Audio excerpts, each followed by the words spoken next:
And welcome to Ravnica, the Broken Pact, the Dungeons & Dragons Guildmaster's Guide to Ravnica show here on twitch.tv/DND. I am your Dungeon Master, or perhaps more accurately, your Guildmaster, Ruben Bressler. And these fine citizens are my players. Feel free to introduce yourselves. You think you would learn to call yourself the Guildmaster up top? It's my shtick. I know. I'm playing on teasing Yeah. Oh man, we're embarrassed for you. Oh man, I couldn't remember it every time. Oh boy. Someday he'll learn. Yeah, oh my gosh. By episode 10, you'll be like... Hi everybody, my name is Jordan Pridgeon, and I am playing Astaroth, the Minotaur fighter from the Boros Legion. And I shave my beard, so my helmet fits weird now. So I'm probably going to be going like...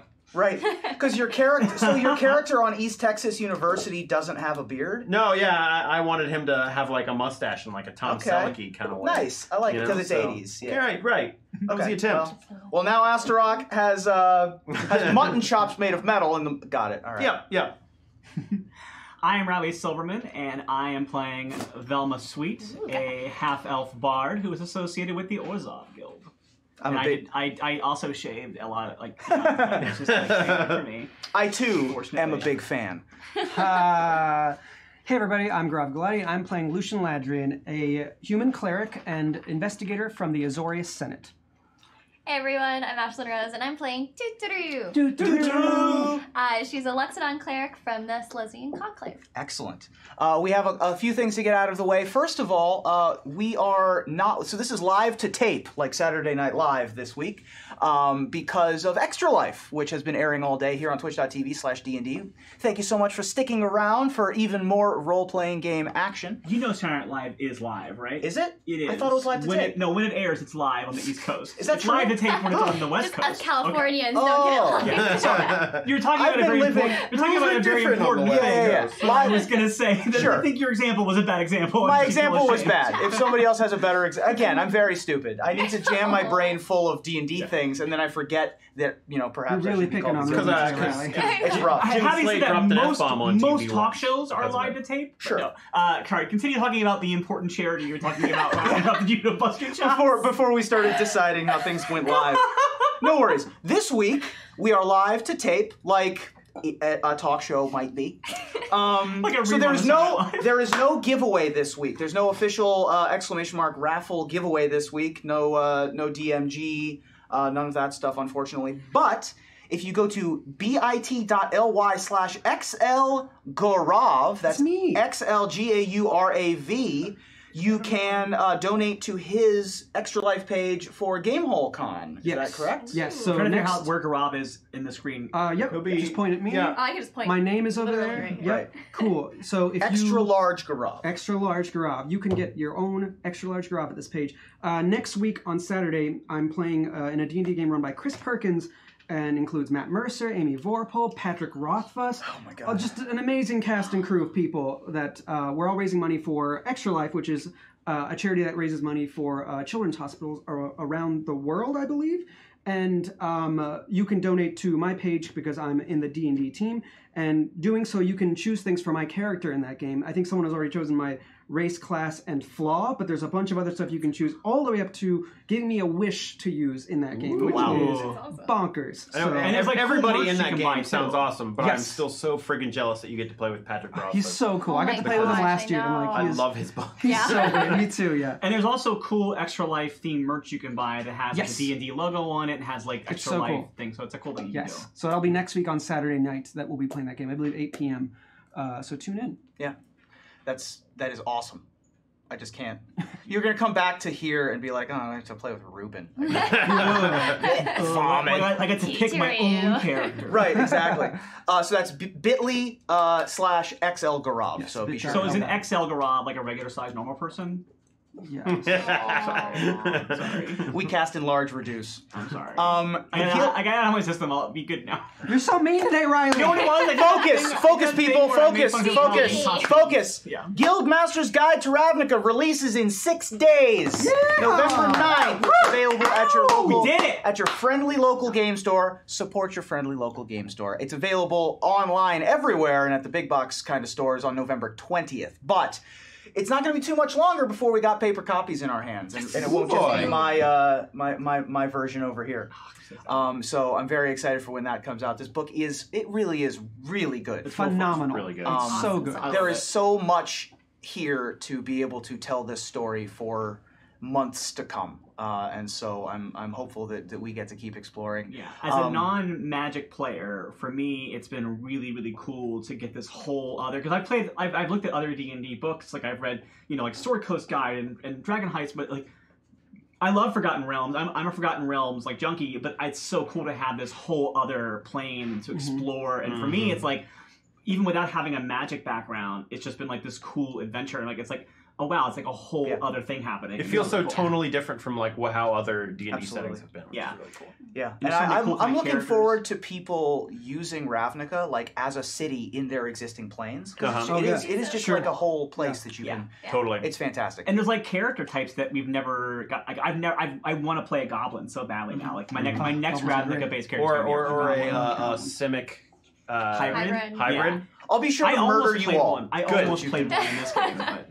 All right. Well, Ravnica. Without further ado, let's dive in to the to the intrigue and excitement of Ravnica. Wait, don't we have further ado? Because we're going to do that after. We're going to do the opening. Okay. And then we'll have a little bit of housekeeping in game. I wanted to do the out of game announcements, do the opening. Okay. And then we'll have some more ado after we scroll the intro. Ravnica. Take people. Let me get my sillies out. Sorry. The Broken Pact.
Episode 4, Uncovered Clues.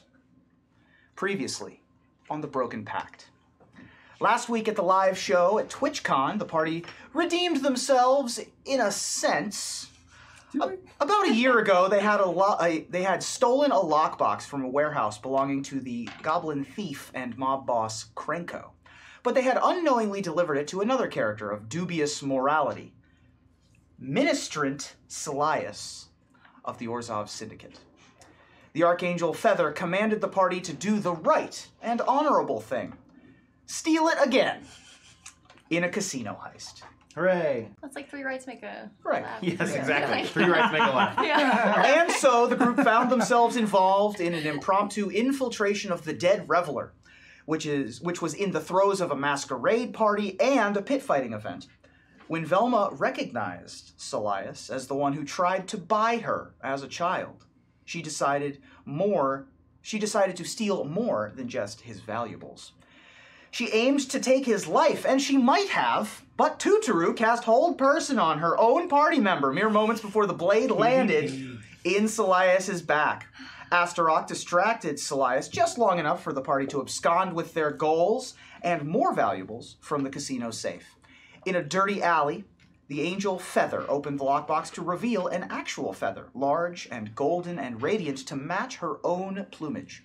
But before she could congratulate the party, they heard a commotion from Boros officers rushing by. Another murder had happened mere blocks away, one that sounded similar to the deaths they were trying so hard to investigate, while the guilds seemed to be trying even harder to cover up.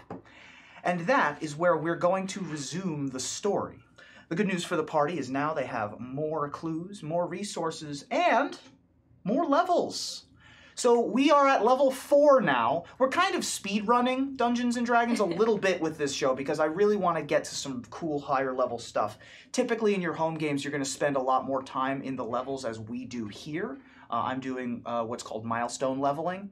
And so I wanted to be able to showcase all the things that you can do with this book, going up, getting renown, fighting bigger and more interesting villains, getting to the NPCs. And so I wanted to. That's part of the reason why we're going a little bit quicker. We're going to spend a good amount of this season at level 4, though. So leveling up is fun. Leveling up's great. So what happens at level 4? Math. Shiny new things. Exactly. What happens? You'll notice in the lower right-hand corner, a lot of the character sheets have been updated with updated stats, and our players have gained some new skills, and we're going to go over them real quick. So at level 4, you have what's called an ability score increase, or ASI, for those of you who are new to Dungeons & Dragons.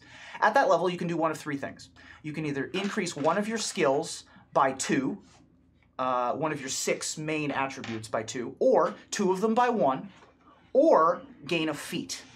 Feats are sort of special abilities. Sometimes they have additional things as well. That are associated with them. I think only one of our players has a feat, right? Got it. I think that's why one. So yeah, let's start down here with Tuturu. Tell everybody what you have done with level 4. I gave myself 2 extra points of wisdom, so I'm very wise.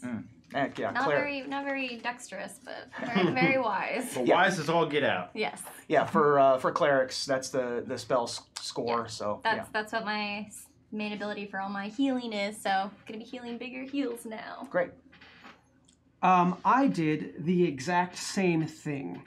Clerics. So pretend I said everything she did, but not for healing, but for control magic. Right. So I can capture and detain more people in my magic. Awesome. Yeah. Cool. Wisdom. Yeah. So I am the Nodit who chose to take a feat instead of my ASIs because there was a feat that really appealed to me. And based on, for those of you who've been following along the game, a lot of what Velma has been doing is pretending to be other people and like infiltrating and stuff like that. And so I took a feat from the player's handbook that is called Actor, which is awesome. First of all, I got a +1 to my charisma anyway, which is what I would have upgraded if I had gotten an ASI, so it kind of worked like getting an ASI increase. But basically, with the actor feat, you have advantage on deception and performance checks when trying to pass yourself off as a different person. And you can mimic the speech of another person or sounds that made by other creatures that you've heard for at least 1 minute. Wow. So that's I felt like for what I've been doing with Velma, that just seemed like a no-brainer. It's like a perfect thing to take for her. So, yeah. I love the actor feat. I played a wild magic sorcerer that was like the face of a party, and I took the actor feat, and it was just the most fun. Oh, So- yeah. When I was reading up on different feats, because I was like trying to decide if I want to take an ASI or a feat, and then I was like, okay, this is just like everything I need for my character right here, and so I took it. Right. And I'm not going to look back. And a lot of, I mean, that's the popular thing, right? Is singers try to become actors later on. So. I mean, she's a performer. I feel like it works. Yeah. Gotta go for the triple threat. Right. Yeah. She's the J-Lo of Ravnica. Yeah. Right. She'll be starring in the remake of A Star Is Born. Yeah. The third remake of the Star It'll be the Lazar fourth. is born. Yeah. Lazar is born. There we go. Lazar is born. Anyway, hi. I took ability score increase. I took 1 in strength and 1 in dexterity. I was really tempted to go with feats because there's a lot of like really cool ones. Like there's one that every time I get a critical roll, I can get a bonus action and take another attack Wow. after it, Yeah, that's which bonkers. seems baller because as a champion I get more critical hits than most people. Yeah. But both my strength and dexterity were at an odd number, which means just increasing them by 1 would increase my bonus for them, and that's too good to miss. I mean, that's going to improve my initiative and all my attack rolls. I mean, Because strength is my spellcasting absolutely. ability. For Absolutely. With your fist. casting Strength hits. is my spellcasting ability. Yep. Nice. Okay. acts of axing. There we go. So as I mentioned, you guys are in a darkened alley. Did you want us to talk about our items? Oh yeah. So Or should we wait? no, we can wait. Well, I'll sort of recap. Basically, the other thing I did with the players was I had them select an item of level appropriateness that they wanted to have access to. And so I've sort of been working with the players as to an item that they want, and sprinkled throughout this episode, they will be receiving their items. And so when they pop up, I will have the players say what those items do. How's that sound? Sounds good. Like it. Great. So you guys are in an alley behind the Dead Reveler, next to the Thespian stage. It is a lively weekend night. Lots of hustle and bustle still happening at the Dead Reveler. You can still hear the thumping of the music and a little bit of the fog cloud pouring out from the entrances. But you also see on the street, jogging in formation, Boros soldiers heading off in a direction. Feather has said goodbye to you, but she is still in the alley, and it appears as if she's sort of lingering just out of sight, perhaps not out of earshot, because of what has just been said. So she is a little far off. So if you want access to her, she is still around. Well, speaking of earshot, I'm going to take off the earring that we were using to communicate with. Right, you guys all still had the communication devices that she assigned to you. I'm taking mine off, but I'm not destroying it yet. Right. Sure. Yeah, you guys have not really looked at those so much as to how their construction or anything along those lines. They seem useful, but they also seem like it would let Feather know everything we're doing. Which Yeah. Probably fine for me. I like Feather. Yeah, actually, you know what? I don't Having have a said problem that, you're with right. Velma probably would lose hers as fast as Lucian did. Yeah. I'm gonna roll stealth just to see, because if we're moving somewhere, I want to see how Sure. stealthy I can be. Oh, that's It's like a nat 20. it's a nat 20 on Nat stealth 20. again. Yeah. Velma First roll of the disappears in day. the alleyway. Jeez, I would say usually that trying to disappear directly in front of a Boros guard probably wouldn't work. Well, they're also distracted. They're running. However, it seems like you've disappeared and appeared in a game with Patrick Rothfuss. So, as Gaurav will be doing soon. So among the items that you collected just to recap, the items that you collected from the lockbox were, in fact, the lockbox. That inside of it had the feather. She has discarded the lockbox. The sort of napkin that was wrapped around it has also been discarded on the ground. Inside of that lockbox, it turns out, were a smattering of other, mostly coins. There was a couple gold coins and about 1 or 2 platinum bars. There also was a small white device or jewel or something that rolls out of the box as well, that has been discarded on the ground. I take the jewel. You pick it up? Yeah.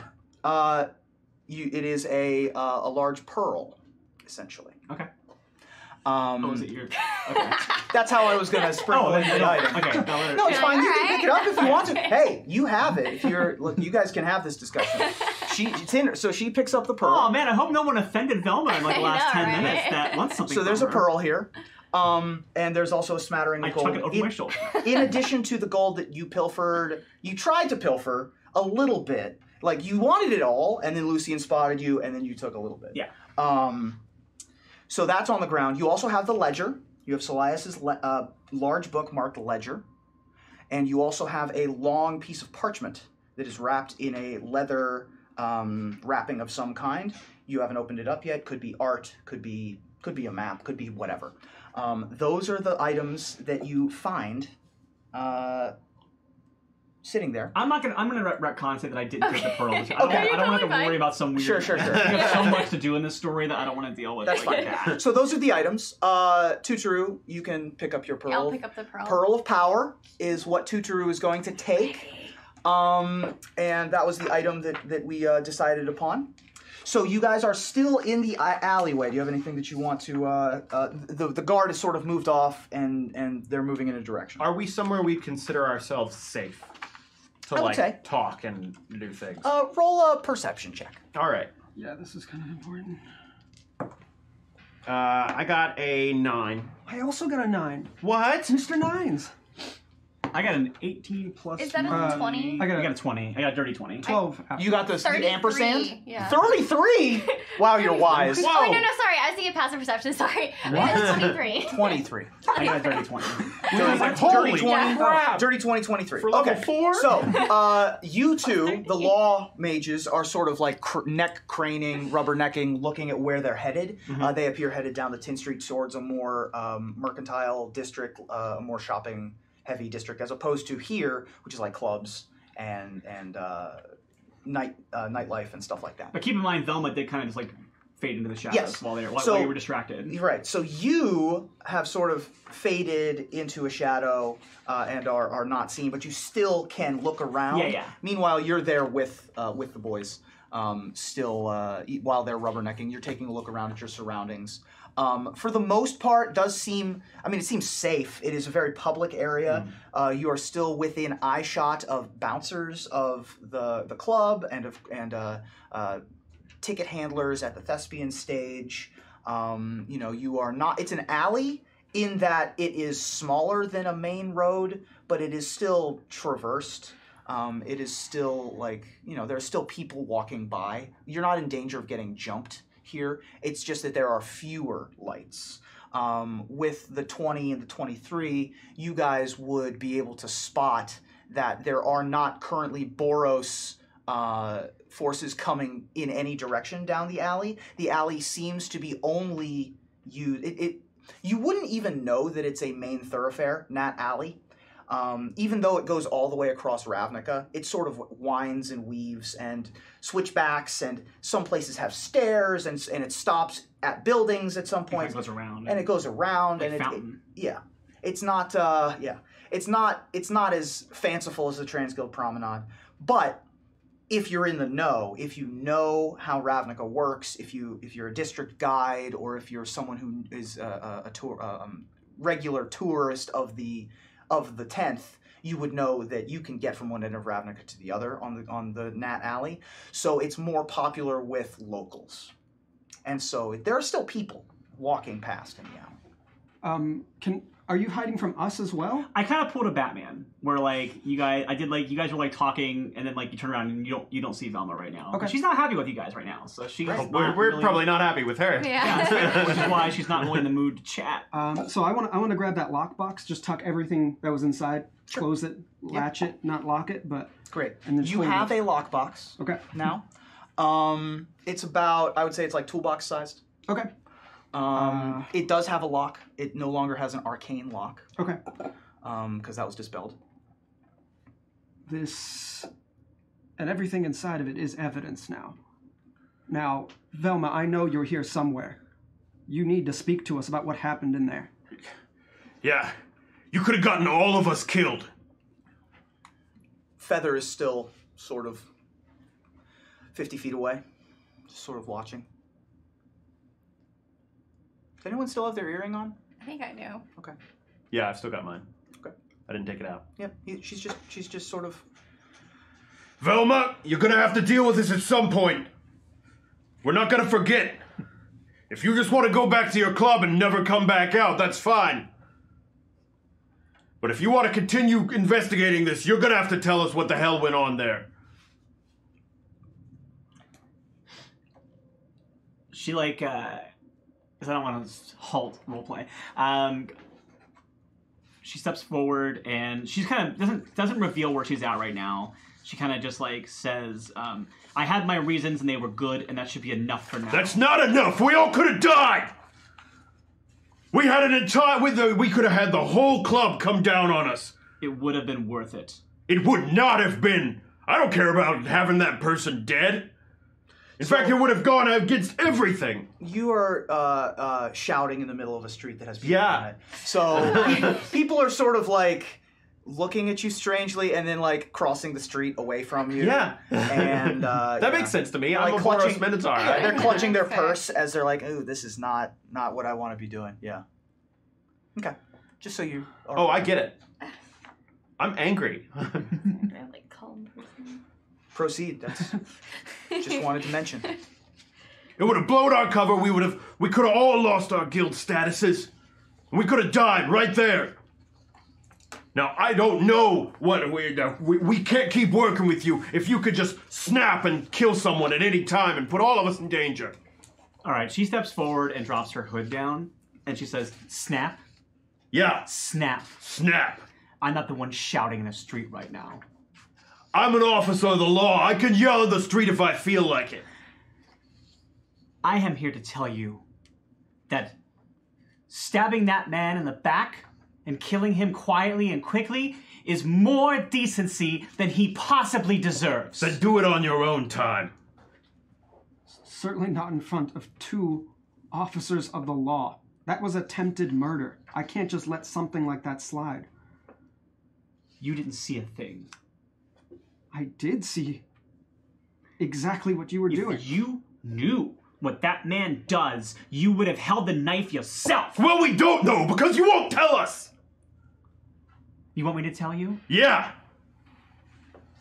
We want you to tell us when you're gonna stab somebody in front of us, putting all our life at danger. Yeah, that's sort of information we'd like to know. I didn't know he was going to be there. I didn't hear his name when she said silent partner.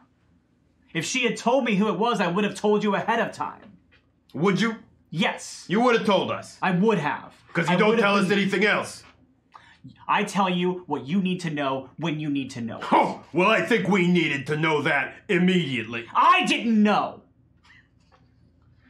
I'm sorry for losing my temper. Now, you said that he visits your orphanage? Yes. Well, I just found out. I had no idea. Let me ask you a question. If a Golgari glow spore dealer arrived at your orphanage and offered to adopt the children, would you let them go with them?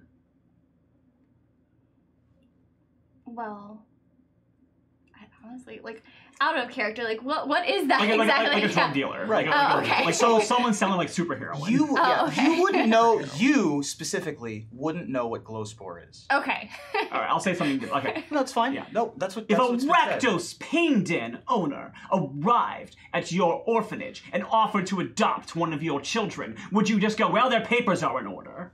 Well, no, absolutely not. But if a man shows up with a nice suit and charisma, you've sent him off. Possibly, but I still wouldn't try to murder him while he's there. Like, Salias is a vampire. He is a vampire with a particular taste for innocent blood. The children that he can consume, he does. The ones that he cannot, he sells to the most vile and incorrigible people in the entire city of Ravnica. That is who that man is. Then report him Did he to the deserve to die? Boros, No, he didn't deserve. and it will be dealt with. Do you think that people have not reported Salias? Maybe they have often Do you enough. think that a high-ranking Orzhov does not have bribes in every guild in the entire city? There are people who could deal with There are not! Well, then it's not After all. going to be us. I don't think It could have been. I don't think we're saying that your intentions were necessarily wrong. Like, maybe he does deserve what you wanted to do for him. But I think that the group here is concerned about us not knowing and being let in on that. I didn't have time to explain to you that a child merchant appeared in front of me in an office and I had a moment to react. Listen, you brought me in because of what I know and what I can do, and occasionally I have to do that. And if that's not good enough for you, then I can take my expertise and do the investigation on my own. Feather, at this point, will turn and begin walking away. This can't happen again, Velma. I do not respond to your authority. I agree. If we're working together, and you're just going to put all of us in danger at a moment's notice. You, particularly, are not in a position to give me orders. Yes, I am. Because before now, you had something on me, but now I have something on you. You have nothing on me. Oh, yeah? Because I witnessed you try and stab a high-level Orzhov member. And that doesn't seem like something the guild's gonna look kindly to. Do I seem intimidated by what you have on me right now? I think maybe you should be. Now, I like you, and I don't want to use this against you. But if you're gonna hold something over me, I'm gonna hold something over you. If you are going to threaten me, I would use whatever is at my disposal to defend myself. Now, I would kindly ask you to calm your disposition. I'm just saying. I know what You've said. lost some of your leverage, and I've gained some. And I think that can work out for all of us. I'll let you believe that to be true. I'm not as dumb as you think I am. I never said I thought you were dumb.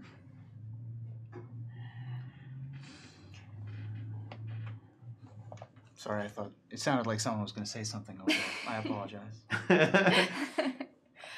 It's hard to play a character who's mad at you. Yeah, it is. No, I like this stuff. Yeah. Velma, listen, I will do what I can to find out anything about this Salias. If you say that he has been bribing members of guilds, I can find out about that, and I can do something. If we can take this person down, I will do my best, but we need evidence. No one's untouchable. We'll use our brains and our paperwork, not our knives. Not yet. I don't need to know anything about that. I witnessed you commit a crime. I witnessed us all commit some sort of crime during this, and that I need to take a break. He makes a good point. At what point, while reporting my attempted murder, are you going to mention that you were in the middle of committing a heist of your own? Firemaid Angel told me to do that. Trust me, that goes pretty well with the Boros higher-ups. According to what Lucian said earlier tonight, I don't know if the word of feather is going to carry as much weight with your guild as you think it does. Look, I'm just a legionnaire. That sort of decision isn't the kind of thing I'm supposed to make. Either way, I think I could make my way through it. You couldn't make your way through downing a Thopter of the Azorius, though. That is a crime. Well, again, when a firemaid tells you to do it. But I take what you're getting. So you're saying, if I'm hearing you correctly, that there are situations where your rigid code of morals are not quite as strict and tough as you think they are. He didn't attempt to take a life. It was an inanimate object. Taking that man's life was a mercy compared to what he actually deserves. That's not your choice, Velma. There are laws here, and we have to abide by them. Again, all of us. We broke many more laws. Not any that endangered lives. Not yet. That's what you think. Maybe so, but you were a little more direct than us. I was sparing lives by taking one. Do you know how many lives he has destroyed? Because I have lost counts. If the man was a vampire, then if you had stabbed him, you wouldn't have taken his life, you would have taken all of ours. That remains to be seen. So we have no evidence. We only have your word. My goal here is not... We have other things to investigate. If you put us all in a position where a vampire is going to kill us, we'll have to deal with it. That's just the case. But a little warning couldn't hurt. Seems like the street that you guys are on has emptied a little bit, staying away, giving you guys a little bit of more privacy in between the Dead Reveler and the Thespian stage, not particularly wanting to join in whatever trouble seems to be brewing in this foursome. No, sorry. No worries. Fewer street lamps. There are tall buildings all the way around you. It is a nice street, old cobblestones, maybe 50, 60 feet between street lamps, not very well lit. The buildings do go very tall next to you, sort of framing the night sky after the rain earlier in the week, yesterday, as a matter of fact. Tonight it appears to be relatively cloudless. The moon is high in the sky at this point. You can tell that it is almost the full moon, maybe a couple nights away, as was hinted to by the coming of the moon market, which, Velma, you would know the moon market. So roll for me a history check on that. And in the midst of this whole conversation we've had, the like chaos of someone who was head jobbed was still like right down the street, Correct. Right? They were moving in that direction. Okay. Yeah, the supposed head case as one of the Boros legionnaires that ran past recognized your Boros insignia and informed you of there being another head case nearby. 5. Yeah. You've heard of it. It's an Orzhov. It might be an Orzhov thing. It's a thing that happens every once in a while. Right. I think she's like now distracted by the argument and the thing to not like be able to pull from her knowledge as well. That's probably what's happening right now. Now, are you all finished scolding me like a child, or would we like to move on and discover information about the actual murder case that we are investigating? I think it might be better if I returned back to the Azorius. All right. First, we got to find out what's going on over there. We got to see this with our own eyes. He can do what he wants to do. And I pull my hood up, and can I keep my 20 stealth that I had since I didn't get to really do anything with it? Sure. Cool. So I'm gonna head in and start like moving towards the crime scene, kind of like Okay. moving, like Yeah, observing it from the distance. Moving back out to the tin street and Yeah. moving off. Sure. Yeah. So she starts moving towards where the police are gathering. You're moving off by yourself, yes? Yeah. What are the three of you doing? I'm probably going to head that way, but try to hang back since I'm wanted apparently right now. So, but I would like to see what happened. As Blue, Tutarui. I think you're right. You gotta do what you gotta do, but we've gotta see this with our own eyes. I We trust. can find out something important. I trust you'll do what's best. I trust your eyes as well as mine. As you guys are standing in the alley, you hear a hoot come from up in the sky. A hootaroo. You hear a hoot. You recognize the hoot. Oh, thank you. I appreciate that. Pretty good owl. Yeah. You recognize the hoot. You're familiar with delivery owls. There are many birds that are delivery services of some kind. The Orzhov tend to use courier hawks. And you in the Azoria Senate tend to use judges' familiars,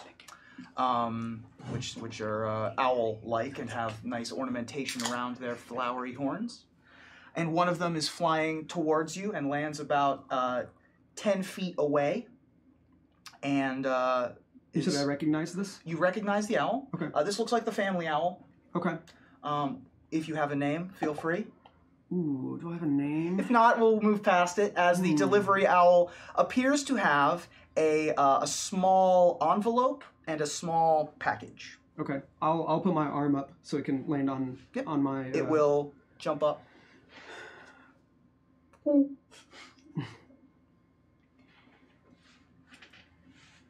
I'll take the envelope. And you said there was something else, a package? So it looks like there's an envelope and a small box about yay big. Yeah. In the same sort of paper. Good to see you again, Giles.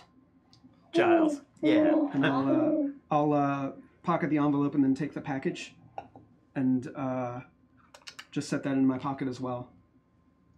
And I assume that anytime this is sent, it's sent by my parents, or is it by the Azorius? It's probably your parents. Depends on what's on the envelope. Depends on what's on the envelope. Yeah. All right. Well, I'll release him for now, and then take out and read what's in the envelope. Okay.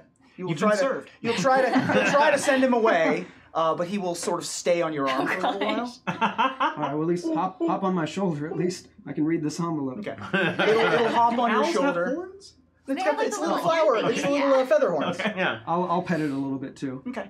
It'll start like looking around your jacket. Make an animal handling check. Sure. That's a skill I'm pretty good at.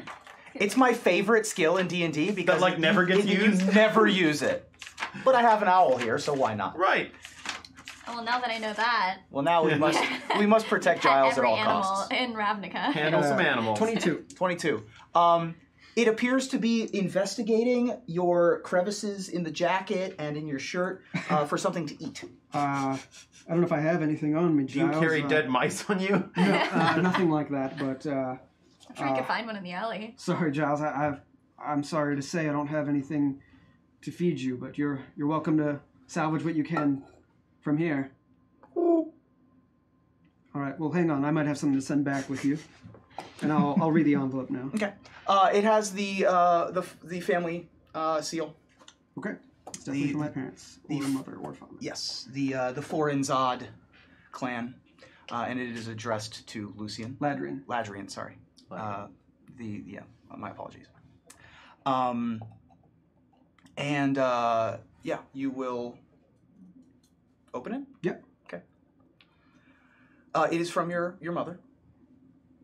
Dear Lucian, I have heard inexplicable reports about you from the Budozek and the TSC. Have you recently associated with a Boros Minotaur and a Celestinian Loxodon? If so, it is imperative that you bring them in to New Prov to be detained for questioning within the week.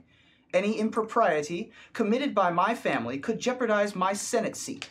The vote is imminent and our future is far from certain. Sincerely, Senator. Senator. That's formal as hell. Oh man. Make a insight check. Okay.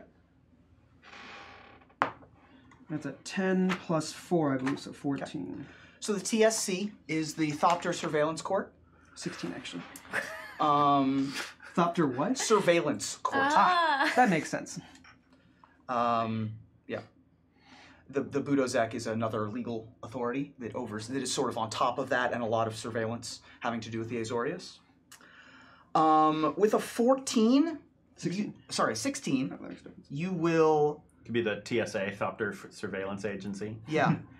You will be able to notice that the word in the last sentence, future, has been written over twice.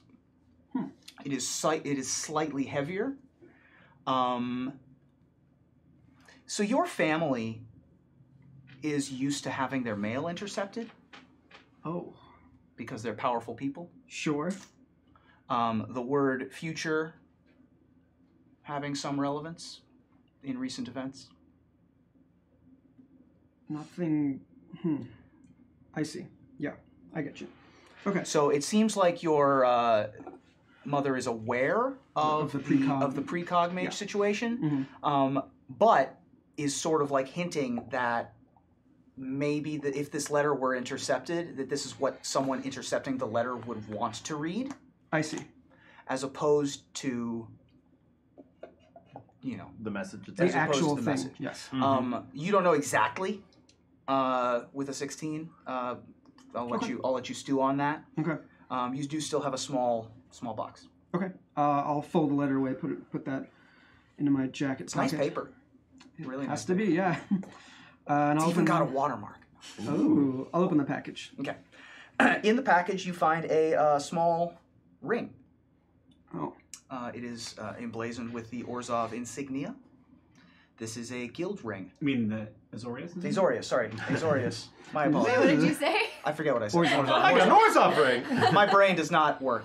Whatever guild you are. Yeah. This is for you? Yeah, exactly. Are you friends with my mom? So you now have an Azorius guild ring. Okay. This is a new item. Do you have it written down there? This is in the book. I can pull it up. But it is essentially a item that lets me cast Ensnaring Strike, which is one of our sort of key spells. So there are a couple of interesting items in the book of various kinds. One of the cycles of items are guild signet rings.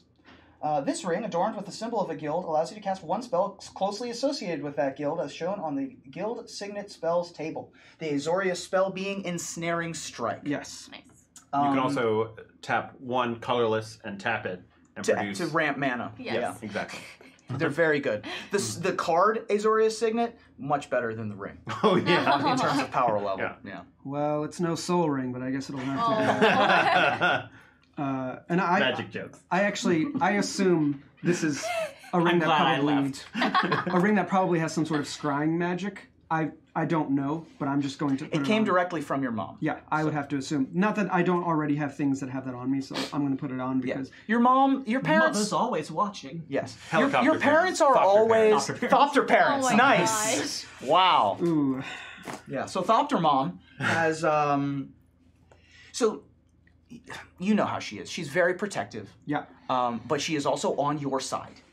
But she also has her job to do. Right. So very clearly she's worried. She cares more about her job than she does me. Yeah, it's close. At least that's what it seems most of the time. It's certainly close, yeah. But definitely she does care more about the job. Yeah. But this appears to be her, sort of allowing you to keep doing what it is you're doing for the time being, despite what it said in the note. Right. Well... I'm going to take out a piece of paper and write on it a message for my mother that just says, "No, thank you. I'll see you soon." And then I'll give it to Giles to give back to her. All right, off you go. Giles will hop over to you, Tutoru, and start looking at your feet. Gosh. He's friendly. Do I have anything? Would you carry small dead animals? No. Hop over to Astarock. Any chance I have small dead animals on I mean, me? you might have like beef jerky or something. Oh, I don't carry beef jerky. Come on. Donuts? Oh, that's right. Donuts? Yeah, I'm yeah, a freaking cow. Right, you're a cow person. You're vegetarian. I forgot Giles about definitely that. lands on your horn and starts picking off like, Nice. Oh, sprinkles. dough circle. Yeah, There's He's like- gonna land on your horn There's and definitely we'll start leftover picking at the sprinkles dough on there. circle. Yeah, I've got a little bit of a dough circle still sitting there, and he just Yeah. I'm like, all right, it was stale anyway. I forgot about that. So Giles will look back at you. All right, that's not kinda too much cute. sugar now. Take off. All right. Well, looks like my mother wants me to turn you both in. And, are you? Well, I was planning on heading home, but it seems like I'm better off not visiting. Look, clearly there's some sort of cover-up going on here. Thank God for that Deus Al Machina. Sorry. Clearly there's some sort of cover-up going here. Now, I understand you gotta do what you gotta do. You have a lot of rules. Boros are the same in some ways. But let's just make sure we know what's going on here, okay? Now, I know your precog mages get pretty enthusiastic, but just barging into a Boros place and arresting someone, that seems suspicious even for the Azorius. Yeah, it didn't feel right either. Let's see what's going on with this murder. All right, yeah, I can always head back later. And without you two, I would obviously downing a thopter is one thing, but murder is something else. Sure, sure. All right. Let's continue. Meanwhile, this investigation. elsewhere Yes. on the Tin Street, Velma has begun walking in the direction of the din, and spots a familiar face. This is the person that you saw at the Titan's Cake Tavern. Oh, okay. This is the that you had the conversation with. Yeah. Yeah. Yeah, okay. So they are hanging out by a street lamp. Okay. So I approach them, and we're not going to try to do the code this time. Yeah, not this time. But assume that they are talking in like a In thieves' code. can't, but I have not learned this system well We've enough. had a lot to do. Turns out it's hard. It's real hard. Yeah. Shout out to Dale for coming up with that, but it's we'll communicate like via message and stuff like that. Yeah, yeah.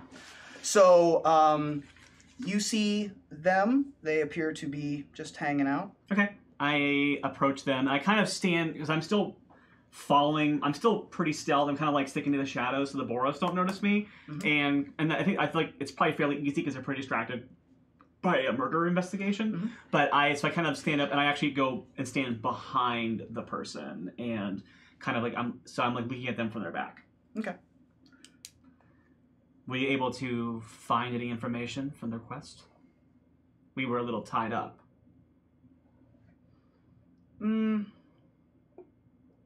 Perhaps. I kind of reach forward and I hand one of those like platinum pieces that I got from the lockbox and I drop it in their pocket. Mm-hmm. We agreed on 2. This is significantly more than what I offered you. This was significantly more difficult. Fine. Than So I thought. I got like 5 total, right? So I hand the other one to it. They will turn around. Okay. Payment is appreciated. Verification is more appreciated. Sure.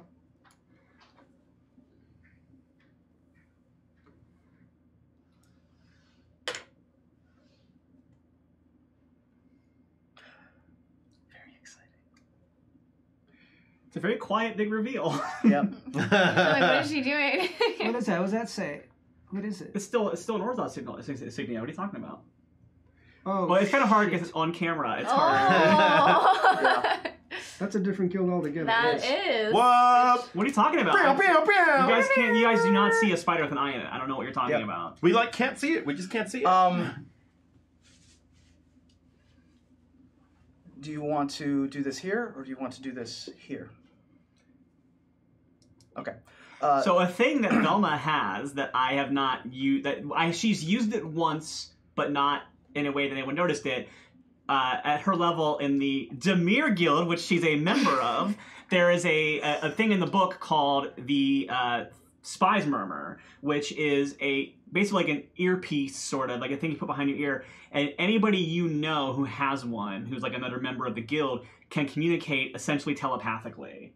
I don't have the book in front of me, but that's basically how it works, right? Yeah. Essentially. I don't have the thing directly in front of me either. Mm-hmm. And another fun Dimir thing that I used that has not shown up on that is that there is a Dimir cantrip called Encode Thoughts, which if you're a Magic player, you've seen like Dimir pulling like people's thoughts out of their brains. Notion thief. So with Encode Thoughts, you can do it to your own brain. Encode Thoughts used with conjunction with Detect Thoughts, you can take it from other people's brains as well. So if those have been following along, you may remember in the second episode, there was a moment where Velma scratched behind her head and then pulled her hand down, and then later she passed payment to somebody without speaking to them, and that was her pulling thoughts out and handing them off to somebody. These are some very fun things that the Dimir have in this book, and I am excited to get to play with them out loud now. One of the biggest, most exciting things for me and for us was that you had this character's concept before we even had the book. Yes. And then the book just was like, oh, well, turns out here's exactly what Riley wanted. Here's how to play a Dimir agent, not being a Dimir agent. Yeah. So I don't want to break character too much longer because we're not doing talk back this week, which is why I'm doing this right now. Yeah. In the book, the Dimir section, you get some details on how to play a Dimir, but it also essentially tells you that you are infiltrating a different guild. And so all the things that you get with guild background, like contacts in your guild and like rivals and stuff like that, you take from the guild you're infiltrating. So there is a Dimir spell, and there is like a feature that deals with your Dimir as a character, like an identity and stuff like that. And you do have contacts in your guild that you can decide like how you get information and what your task is, but the rest of it you actually take from your infiltrated guild. So for everyone who's been pointing out that we're all playing white characters, well, sorry to burst the bubble, but one of us is playing a blue character. Yeah, blue-black. Blue-black. Back to character. And back into scene. Okay. Do this here. Yeah. And the Spy's Murmur allows you to communicate silently, essentially. And so it'll just look like two people are standing next to each other. Well, one person yeah. not being noticed. Sure. Okay, for real though, were you able to learn anything from... Tough woman to follow. She is a captain. Works long hours. Couldn't get in to the offices. But also shorter than I thought. Once she's up on the horse, she's much taller. That tends to be how horses work. Well, fair. Has been contacting the Nav squad commandos for some reason, potentially related to your investigation. How's that spelled? NAV. Just NAV. NAV squad. Okay. Attempted to go back to the Just Karen's estate.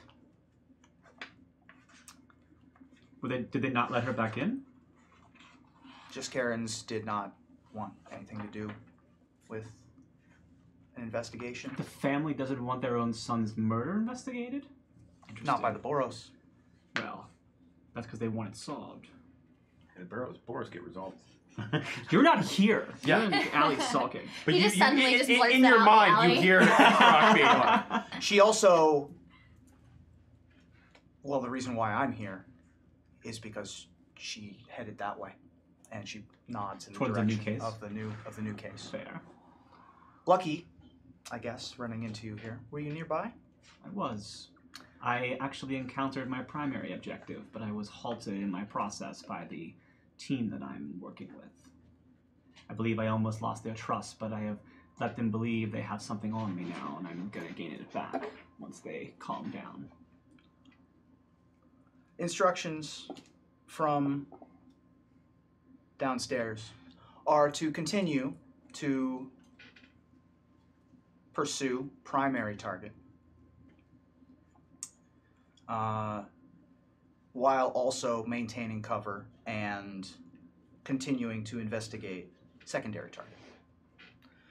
I should let you know that part of how I came across Primary was we were hired by a fireman angel known as Feather.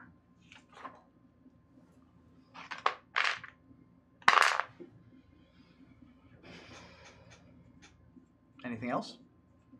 The job that I did last year that put me in touch with these folks. Someone hired us for a reason, and I want to know why. We were singled out and hired for the job, and it led the goods back to Primary, and I want to know why I ended up on their list and why these three did as well. Understood. We'll bring message back. Feel free to stop by the Heights anytime you want. We might have some more information. I will do it at my earliest convenience. Is my club okay? I haven't been back in a couple of days. We aren't going to come, or they aren't going to come over there. Okay. For that. Of course, we'll drop by when we want a drink. Well, I hope you're thirsty the next day or two, because I'm curious what's going on while I'm gone. Additionally, since there seems to be complications, the guild has seen fit to outfit you with additional services and product. And from a jacket pocket, we'll produce a piece of paper. Oh, she takes it. I know what this is. You do. This will be very useful.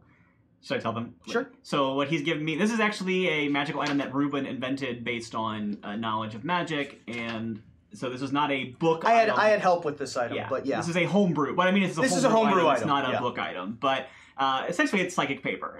We're calling it a Demir Multipass, and it is a piece of paper that I can show to somebody. It has, the first time I use it in a day, it has a DC 20 to look like whatever information someone needs to see for me to kind of get convince them what I'm trying to convince them of.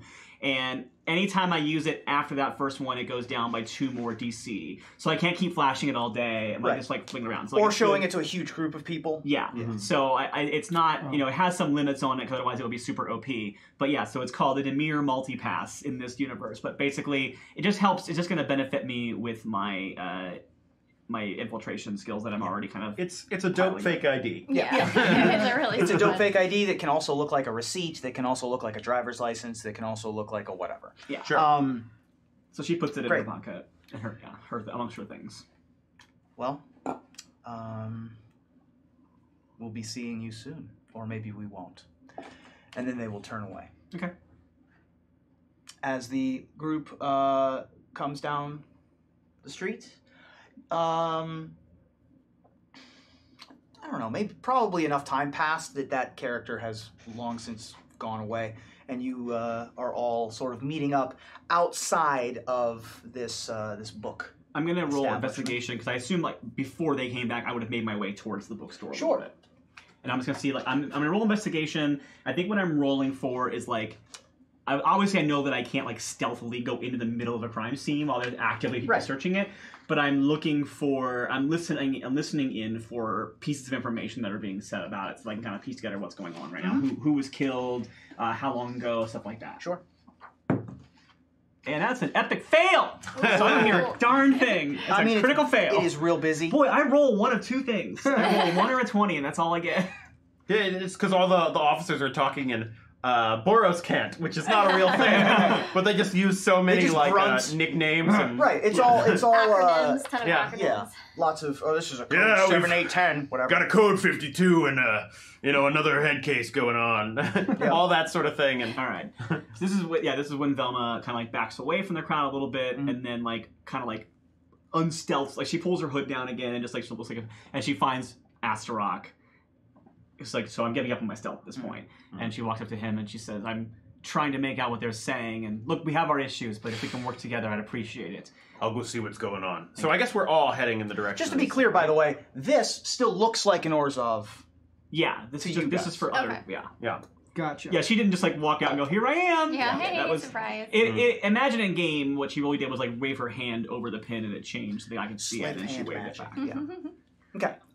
All right, so there's probably a big, probably Boros officers who've, cordoned off the area. Correct. So it is in front of a storefront in sort of like a row of townhouses. The storefront is sort of there's a pretty shoddy awning. Mm-hmm. Shoddy awning that is sort of like dark maroon, but kind of tattered.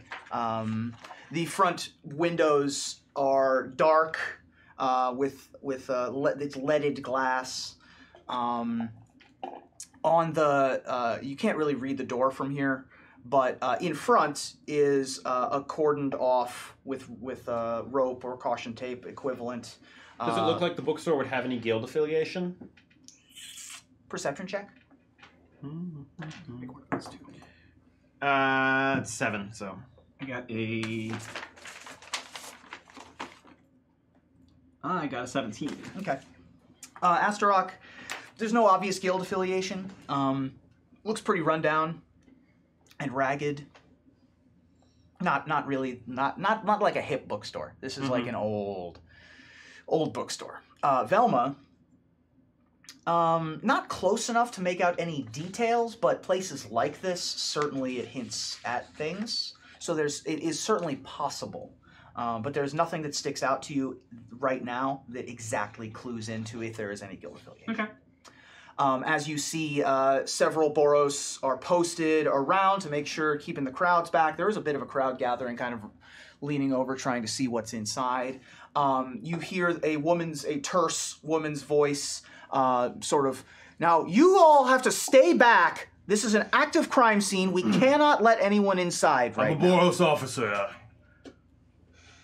What's going on here? You walk up to a woman who's like 5 feet, standing straight up. 5 feet tall, standing as tall as she possibly can. Human. Right. But like sort of really low eyebrows, piercing blue eyes, has her hair short and tied back. This is Captain Christie. Okay. Have we? Yeah, we've encountered her before. You've right? not talked to her. We haven't talked to her, but she was the one in the bar who we knew took over the last one, and is something of a hardliner. Yeah. When it comes to the angels and the dogma of everything. Who are you? Name's Astarock. I'm Astarock. Call me Captain. Captain. Well, what's going on here? I'm here to offer help as much as we can. This is an active crime scene. We have all the help we need right now. I walk up to them, and I pull out my new toy, and I say, "Excuse me, my name is Delphine, and I'm from the Guild Pact," and I hold up my multipass. Okay, what do I need to save? 20. Nope. Let me see that. Interesting. I didn't know that there was going to be Guild Pact influence here. I didn't know there was going to be a murder here tonight. And then I walk past her and I go to investigate the body. So you aren't in the building yet. Okay. That's what I was doing. Right, you're getting in the bookstore. Yeah. So she will sort of eye you as you walk past, and then turn back to you and say, essentially, I'm assuming that you guys were like next to each other there. I walked up as if I wasn't with him. Oh, with him. Say, okay, you're on the list. He's not. Yeah, but I would actually say, another set of eyes wouldn't hurt anybody, and I point to him, and I just kind of like walk into the persuasion. Okay. Can I make a deception? Yeah, sure. Okay, cool. Because this wasn't part of the original plan. Sure. So this is sort of thinking on your feet. Okay, so that's one. Nope, I get advantage on these because I'm pretending to be somebody I'm not. Because you're an actor. All right. So that's 4 plus 8, so I got a 12 on that.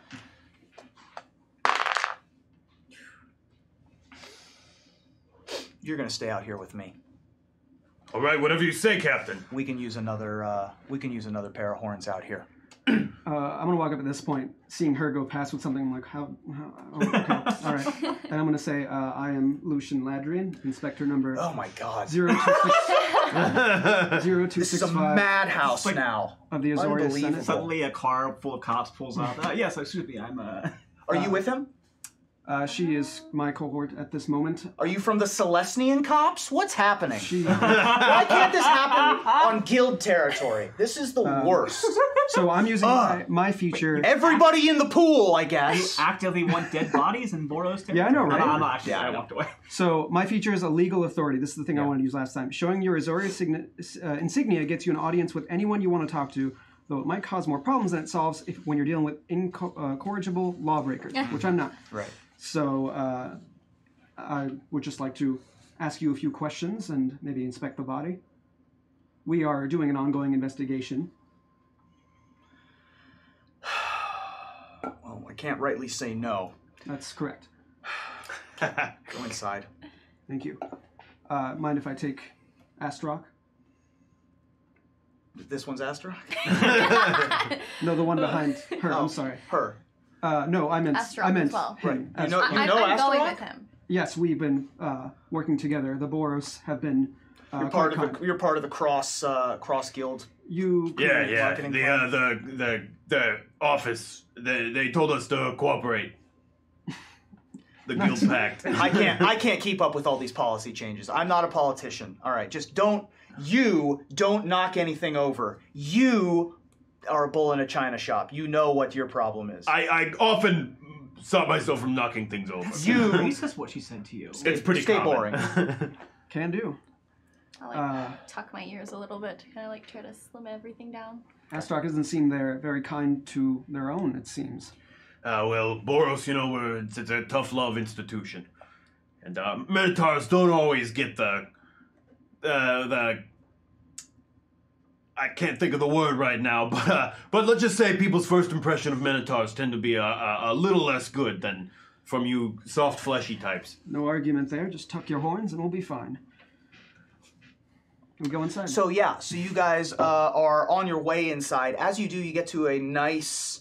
I mean, this bookstore is small. It's maybe 20 feet across as a storefront, but it does go deep into the storefront. And you can't see all the way to the back as there are big stacks of books. At the front door, you see a door of rich mahogany. No, it's a dark wood door with a painted window that has curtains behind it. These maroon curtains behind it. The lettering appears to be peeling. So what you see in the lettering that's still on the door is Ook Hour, but you can see the outlines of the other letters. This is called the Book Devourer. Book Devourer. Book Hour. Huh, what could... No, I get it. Yeah. Oh. It's a code. Has anyone been to this bookstore in particular? I don't think I would have. You've been here before? I just like books. Yep. I'm not much of a Probably book been here type. before. Yeah. You're aware, especially with your interests, that anywhere that has a collection of old and esoteric and eclectic books are on your radar. So you've certainly been here before. You know that it probably goes, 70 feet back. There's a second story that has additional books and some offices upstairs. As you walk in, you do see some Boros officers walking down the aisles, scanning, looking for stuff, but there doesn't appear to be a body on this floor. There is a desk at the front where there would be the checkout counter, essentially. And it is a sort of just a stand where there is some drawers and stuff like that. Okay. I'm gonna roll investigation because I'm gonna start looking around and figuring out what's going on in the area. Oh, nat 20! Nice. Finally, that's my other roll. Yeah, what are they? Yeah. Oh, yeah. So I solved the murder. It was Frank the whole time. Here you go. It was Frank in the bookstore with the brain melter. So this is still downstairs. You haven't gone upstairs. There doesn't appear to be any body on this floor. Yeah. Well, so does the investigation check, does that kind of entail the whole of my investigation while we're here? Is that, or is this gonna be just where you were? Okay. We're gonna do, one at a time, basically. Sure, fair enough.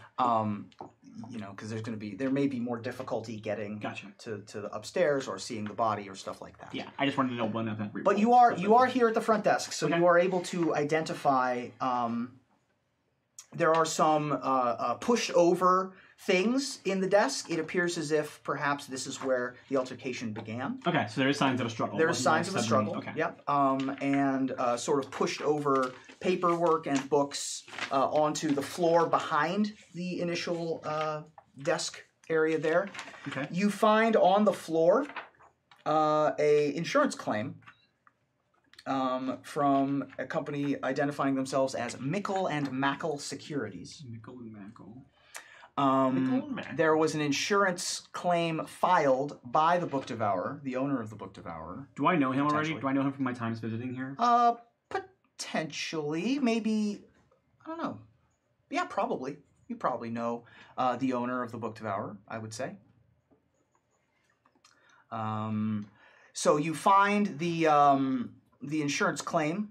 It appears as if they're... Sorry, I lost it in my spot. There we go. They are in the process of investigating a claim that someone may have taken at least one, possibly several first editions from the Book Devourer. In Ravnican terms, how old would a first edition tend to be? Depending on when they were written, I mean, literature is a active and publishing is an active career path that you can choose. There are famous writers and storytellers throughout Ravnica. So first edition could be a couple hundred years old. Okay. It could be a couple thousand years old. Okay. It could be very old. That's what I was asking. Yes, it could theoretically. It's not like from 10 years ago. No.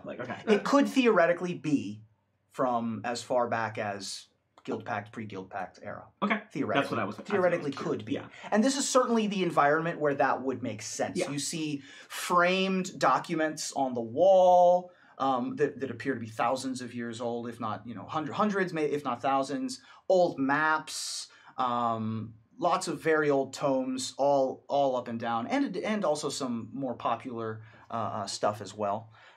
There is a whole section in this store, of course, of popular novelizations of historical fiction and she's read them all. And noir and all of those types of things. So you do see that the insurance claim is signed by Julianus of the 7th District, which is a bit odd because that is not the name Mickle or Mackle, but that appears to be the insurance agent. You have a nat 20. So you also, while you pick that up off the ground, you are able to spot a secret compartment below the usual drawers. There's sort of like a false bottom drawer that you're able to see. Okay. I mean, I don't have like thieves' tools, I don't think, but I think like as just like someone who would I gotta have something where I can like touch like gloves at least that I can I guess in my disguise kit maybe I might have gloves. I want to try to open that without getting my fingerprints and stuff all over it. Okay. So yeah, so you have a set of gloves is what you're putting on and getting ready. Tools. I don't really have thieves' tools because the Demir has it's more of a disguise kit than a thieves' tools kit, so. Because I'm not actually a rogue. Everyone thought at the live show that I was not helping them open the lockboxes. I was mad at them. I actively did not have the ability to open that lockbox, so that was why I didn't do it.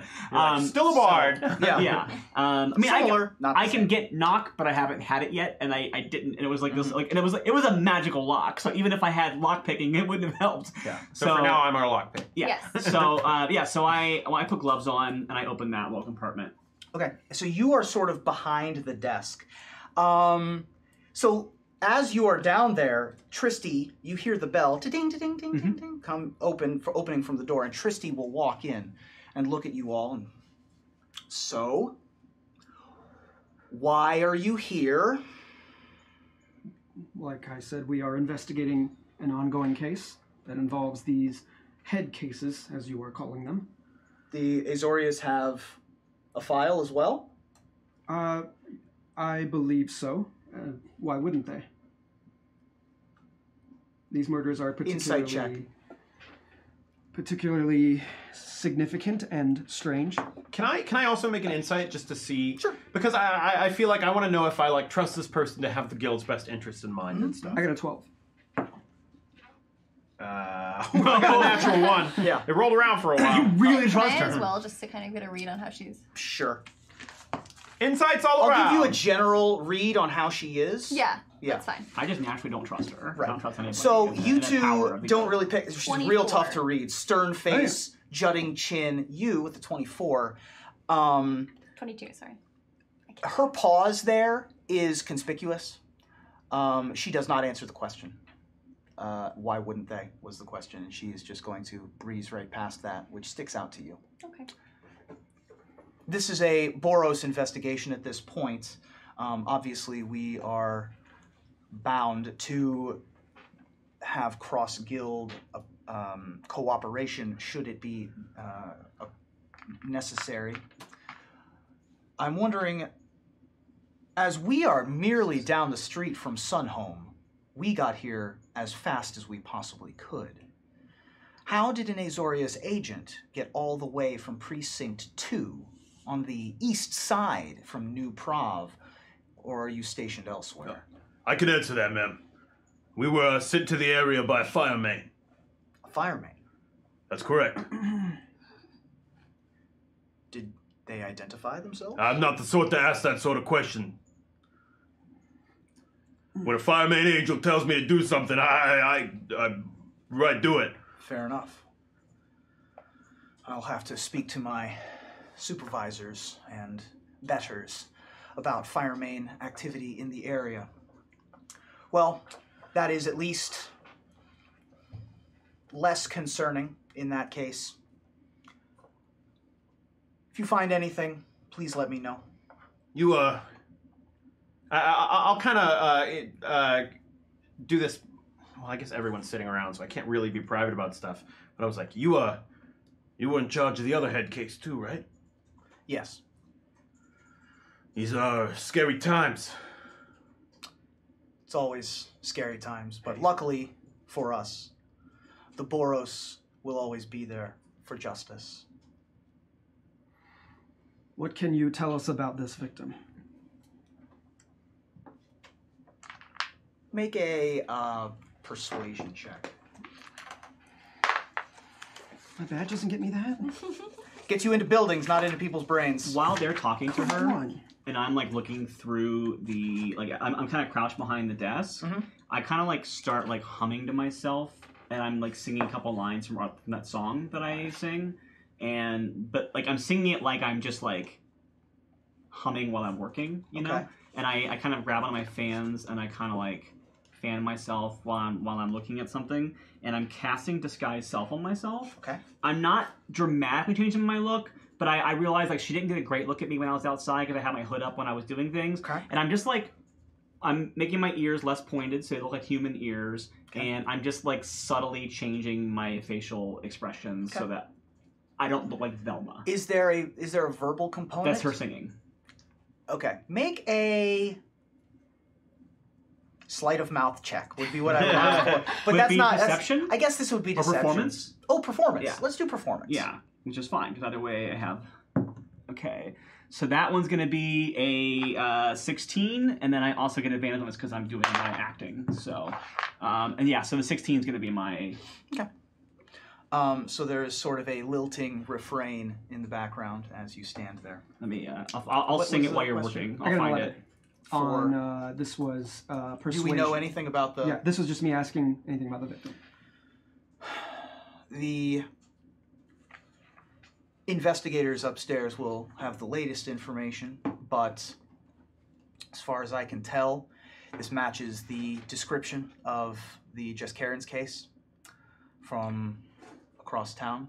So what I was thinking was, go sit with you, a stranger friend, and look deep within their soul. Go sit with you, a friend, my friend, look deep within your heart. It's a creepy thing to say in the murder. It is. Listen deeply to their story, learn what makes them whole. Nice. I think the murderer's still here. Yeah. Sorry, I Guys. get the singing helps me focus. While you're down there, by the way, just keeping Yeah. this in mind, you do find that it is a secret compartment. Yeah.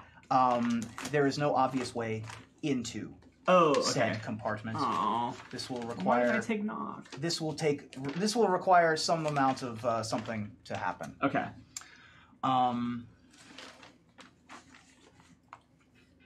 They will have more information upstairs. I don't think that we have an identification on the name No yet. ID. All right. To verify that it is the bookstore owner. Right. The owner of this establishment is named. I gotta find the name. Sorry. Mr. Books.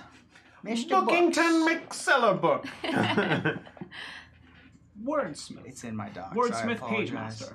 I apologize. Man, the Pagemaster.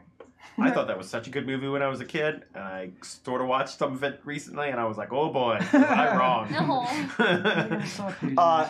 Hebert. Hebert. Oh, I like So that's the bookstore. Hebert They might not had be his the head bookstore. burnt. Yes. Hebert had his head burnt. So it was the bookstore owner that died. It wasn't just a person in the bookstore. We don't know. He just Okay. knows the owner of the bookstore. There is a body upstairs. Yeah. There is a body upstairs. Don't pun in vain. Okay. Prepared. Apologies. Okay. I want to get into that secret compartment, but I'm not going to try to do it while the captain's right there. So I'm gonna. So yeah, I mean the captain will sort of like show you where the stairs are. So the three of them will sort of. You guys will wander towards the back of the store. There is a wrought iron spiral staircase that goes up, sort of centrally located in the bookstore. We'll go up there. I mean, I will. She'll point you. I'll follow. So you have about probably 30 seconds, 45 seconds with no one next to you if you want to do what you want to do. I just want to try to break into this box. Okay. Is there like a way I can do that? Like just like hit with my blade or something, or hit like the hilt of my. Well, yeah. What are you hitting? Or are you prying? I'm trying to. I think I'm gonna use my dagger to try looking to pry. for a keyhole. I'll look for a keyhole first, but I don't have a lockpick skills. So. Investigation check if you want. Okay. I mean, I'll let you look at the whole sort of construct of this false okay, thing. so that's going to be a 14 for the investigation on that. Okay, no obvious keyhole. Okay. It does look like there is a little bit of a lip that you can slide a blade. Yeah, I'm in going to use my pry. dagger and just try to like pop it open. Okay, strength check. Oh, that's not good. You can make this dexterity because you're Okay, trying to get an finesse, angle right? on it instead of really just strength. Oh, well, that's an 18. Okay, you are able to pry it open. I need a dexterity saving throw. Okay. Because this is a secret compartment. It was very obviously trapped. We didn't learn that from last time. Yeah, I should have thought that. You're the rogue. Come on. Yeah. Yeah, come on, rogue. Why are you using fighters to Is that a find 19? traps? Okay, well, I got a that's a 19, so I got a 23 on that. Wow. So you do save. Okay. So you go tick, tick, tick, tick, tick, tick, tick, tick, and like you hear the tick and are able to sort of duck out of the way as 3 darts hit the wall behind you. This is not my first rodeo with a trap door. That's right. You open it up. You do see in this sort of, it's on the ground and it's in a sort of cavity about this large and maybe a foot and a half deep. You see, first of all, a lot of coinage down here. Okay. You Which also I see take for sure. Yep. Yeah. You also see what appears to be a receipt of some kind. Okay. You see a piece of paper. Okay, I investigate the receipt. Okay. Looking on the receipt, you see that there is a sale for a book written out to Hebert. Or written by Hebert, I should say. So Hebert sold the book. Hebert sold the book for a book called The Advocist and the Urchin. Okay. Have I heard of this book? You have. Okay. Roll history for me to see how much you've heard of this book. Okay. At advantage because of your noir history. Yay! Ooh. Good, because That we haven't used since episode 1. Good, because my history is not great for someone who was given that bit of a backstory after I made the character. Well, you know. Okay, so that's going to be a 13. Let me try with the advantage and see what I got. Okay, and I got a 17 with advantage. Yeah, you have heard of the Advocist and the Urchin. The Advocist and the Urchin is a somewhat well-known story that has been, I mean, it's not really a popular story, but it is well-known enough in popular culture to have been referenced. Okay. Is it just Ravnica, Prince and the Pauper going on? You don't know. All right. So the Advocist and the Velma Urchin. know? Velma might know. What did you have? I had a 17. Okay, so what you know is that the Advocist and the Urchin has been referenced in passing in old books that you have read, as if you should know what it is. So she has not read this book. You have not read this book. You've not seen a copy of this book. It is not something that you've heard referenced before. Does she have an idea of how old it is based on the books that she has read? That Yeah, it's significantly older. Okay. Significantly older than the books that you have read. Okay. Is it kind of like how everyone will be like, make Tom Sawyer references? Yes. Even though it's like, well, maybe you haven't read Tom Sawyer, but yes, everybody should kind of know. but what even Tom more Sawyer- esoteric, like maybe multiple generations Like back. Beowulf. Right. Like Beowulf. Cool. Yeah. Like if Beowulf referred to books in Beowulf, it would Yes. be, yeah. An advocist is has now been adopted as a job title within the Orzhov. Mm-hmm. But you don't know exactly if that is how the Advocist is treated in the Book Devourer, or I'm sorry, the Book Devourer devours the store. The Advocist and the Urchin. You're well aware of what an urchin is. Sort of like a street urchin. Yeah, I got it. I think Velma knows what a street urchin is. Fair. Just- So, yeah, and this receipt is a sale for a first edition of the Advocist. Does it say who it was sold to? It says V. Sold to V. Ah, the villain from. You bought it. I was thinking it was the guy in Guy Fawkes masks, but you're right. That is So you all go upstairs. Okay. I save the receipt and hide it Sure. in my bag of things. And do you want to stay down here, or what do you want to do? Is there anything left with my 20 that I noticed that I might want to take a look at? Not first back came in. here. Okay. No, I mean Then you see a lot of the struggle back here. You see Okay. books knocked on the ground. You see. I guess you also would probably see the sales book. Okay. For the Book Devourer as well. Okay. Sort of split open. I would go look. Last thing I would do down here, because I don't want to take up too much of their role playing time right now. But I think I would look through the sales book and see if this sale is marked in that book or if it was kept off the book. Since the receipt was in a secret compartment, I'm assuming it's not going to be on the books. Okay. And then otherwise, I think she would definitely take stock of all the details of the struggle, like what happened and where. Mm-hmm. But maybe we can review that later, so we don't take up game time of you describing in detail a struggle. But Okay. I think Velma would do almost like a Misty Knight in Luke Cage thing, where sure. she does kind of recreates the crime scene in her head as she goes through it. Sure. But I think we can kind of fast forward through that so we can get back to other people getting a chance to play. Okay. But once she checked that information, so is that information that she looked up, is that in the book? Not in like a quick scan, but probably. Okay. You wouldn't know unless you took a closer look at the. I would look for recent dates, or dates that correspond with what's on the receipt and stuff like that. Sure. and try to match them up. Okay, so you'll look at the most recent entries. Nothing matches up. Okay. I would probably do just enough to where I feel like I have to then go rejoin them before I put misinformation.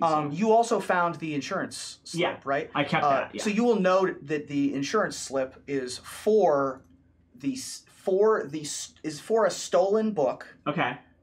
That matches the description on the receipt. So he sold the book, but then filed a stolen items claim for the book. Correct. Okay, so I'm going to put that down. Okay. He is committing insurance fraud. That is what you get with your. That is what you get with your 20. Okay. I was trying to say it without, Sorry, I No worries. misunderstood that now. Okay, so I don't think she takes the insurance receipt because I think she doesn't want to take up too much evidence from the crime scene to make it because she knows that Lucian would not be cool with that. Cool. But so she's trying to pretend that she trusts you. So she makes a note of the claim and writes down the insurance claim number or any information that she would need to verify it later without stealing it. Okay. And then she joins them. Okay. You have enough You could, for example, reproduce it on your multipass. Yeah. If you wanted to. Okay. Meanwhile, back in the halls of justice. No. Back at the wrought iron staircase. She pulls out her camera phone, takes a picture. Oh, shoot. Sorry. As you go up the stairs, there are more books up here. It's a little quieter. You do see a little bit of a commotion over by one of the offices, as there are, not commotion, but there are other Boros officers. Oh, yeah. One of them is sort of either writing or sketching from the doorway. Writing or sketching. Oh, I see. So, do we see the body up here? Not yet. You're about 20 feet away from where the Boros officers are sort of looking into. Well, we'll continue forward unless you guys want to stop and do anything. No, as we're walking, though, I would like to ask, what's her name? Tristani? No, not Christie. Tristani. Tristani. Tristani's somebody else. Yeah. Tristani said we should come here. Yeah. Frisky Tristy to her friends in college. I'm going to ask Christie, so how did you find out about this? Like, who brought this to anyone's attention? Someone tried to buy a book. Ebert is usually down here, downstairs. They noticed that Hebert was not around and went upstairs to check. One of the regular customers, I assume, and found Hebert in his office. Was reported to the Boros guard nearby and immediately was reported back.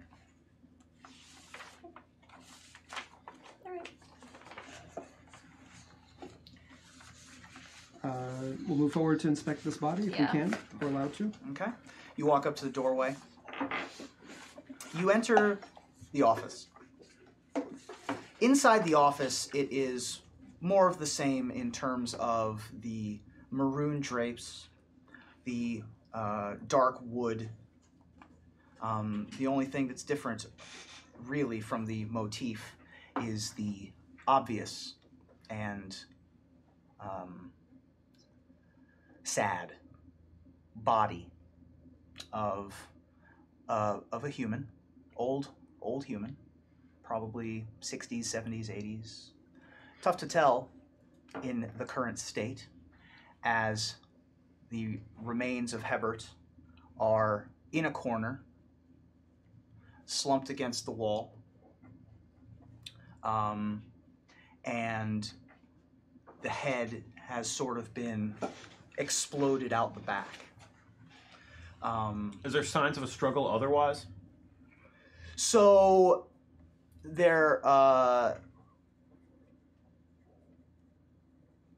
not necessarily. I mean, there are sort of, there's a clear path from the door to that corner of the room. Uh-huh. There's no chairs in the way or anything like that. I would say that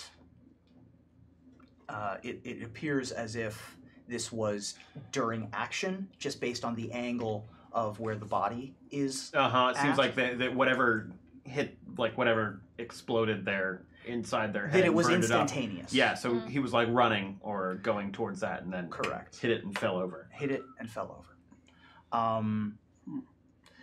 If you want to look up the art for Restore the Peace, you can look that up and take a look at what the crime scene might take a little bit of a look like.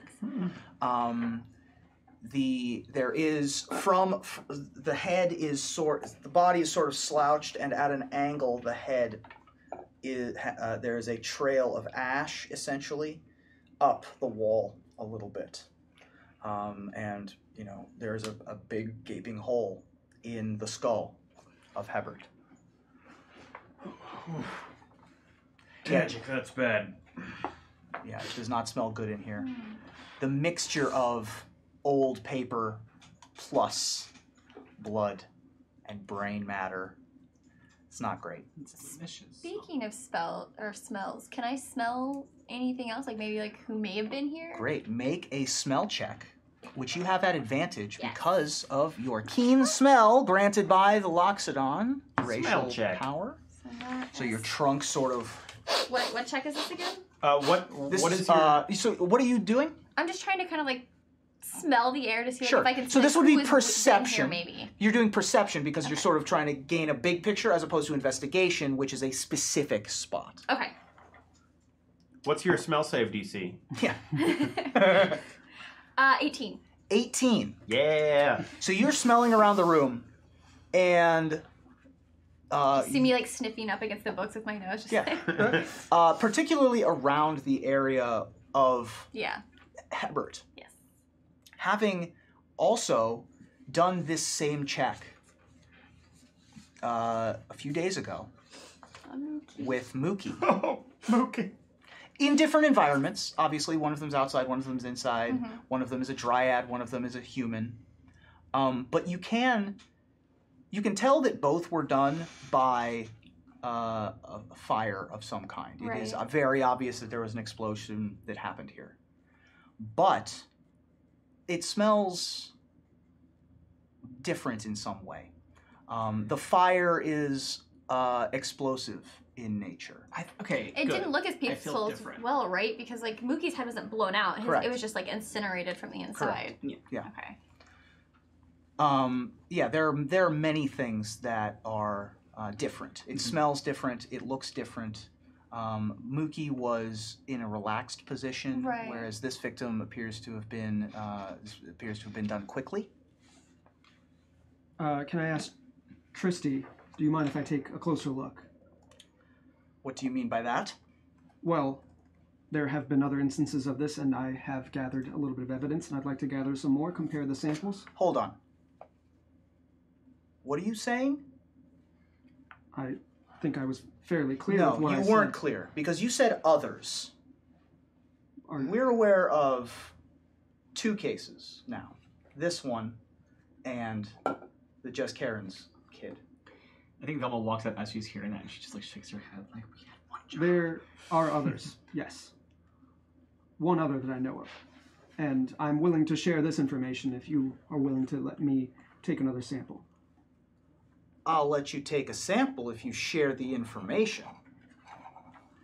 We may be working in tandem sort of here, but this is still a Boros crime scene. You're right, and I don't want to step on any toes. However, this is a private investigation, and I do need to refer with my client before I can give you any information. Persuasion. Okay. Can I, like, put my hand on his shoulder and say, like...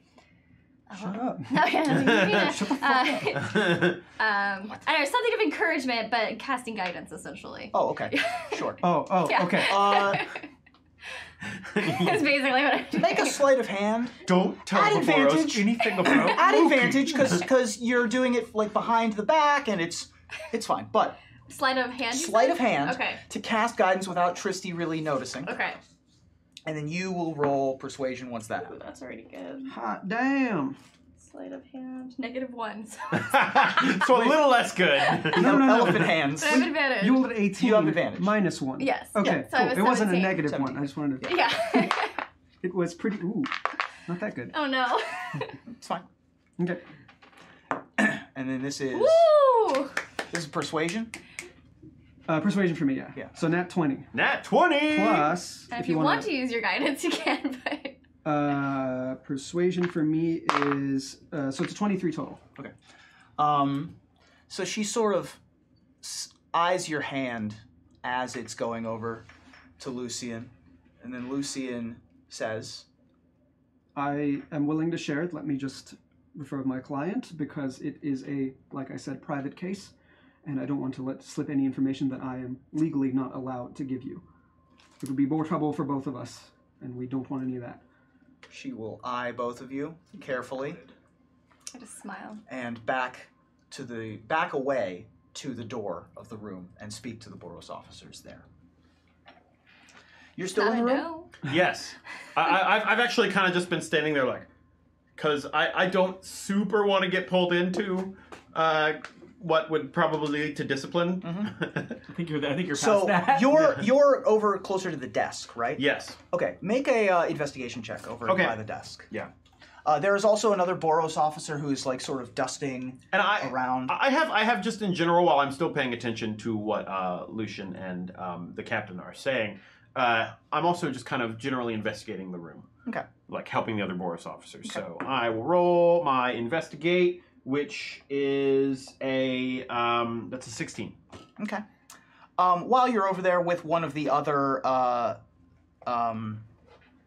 folks who are standing there, there is an open drawer that looks like it's been jimmied open in the desk, and it contains an empty box, a box that appears to have had a lock on it that was opened, and the other Boros officer is sort of peering into that drawer.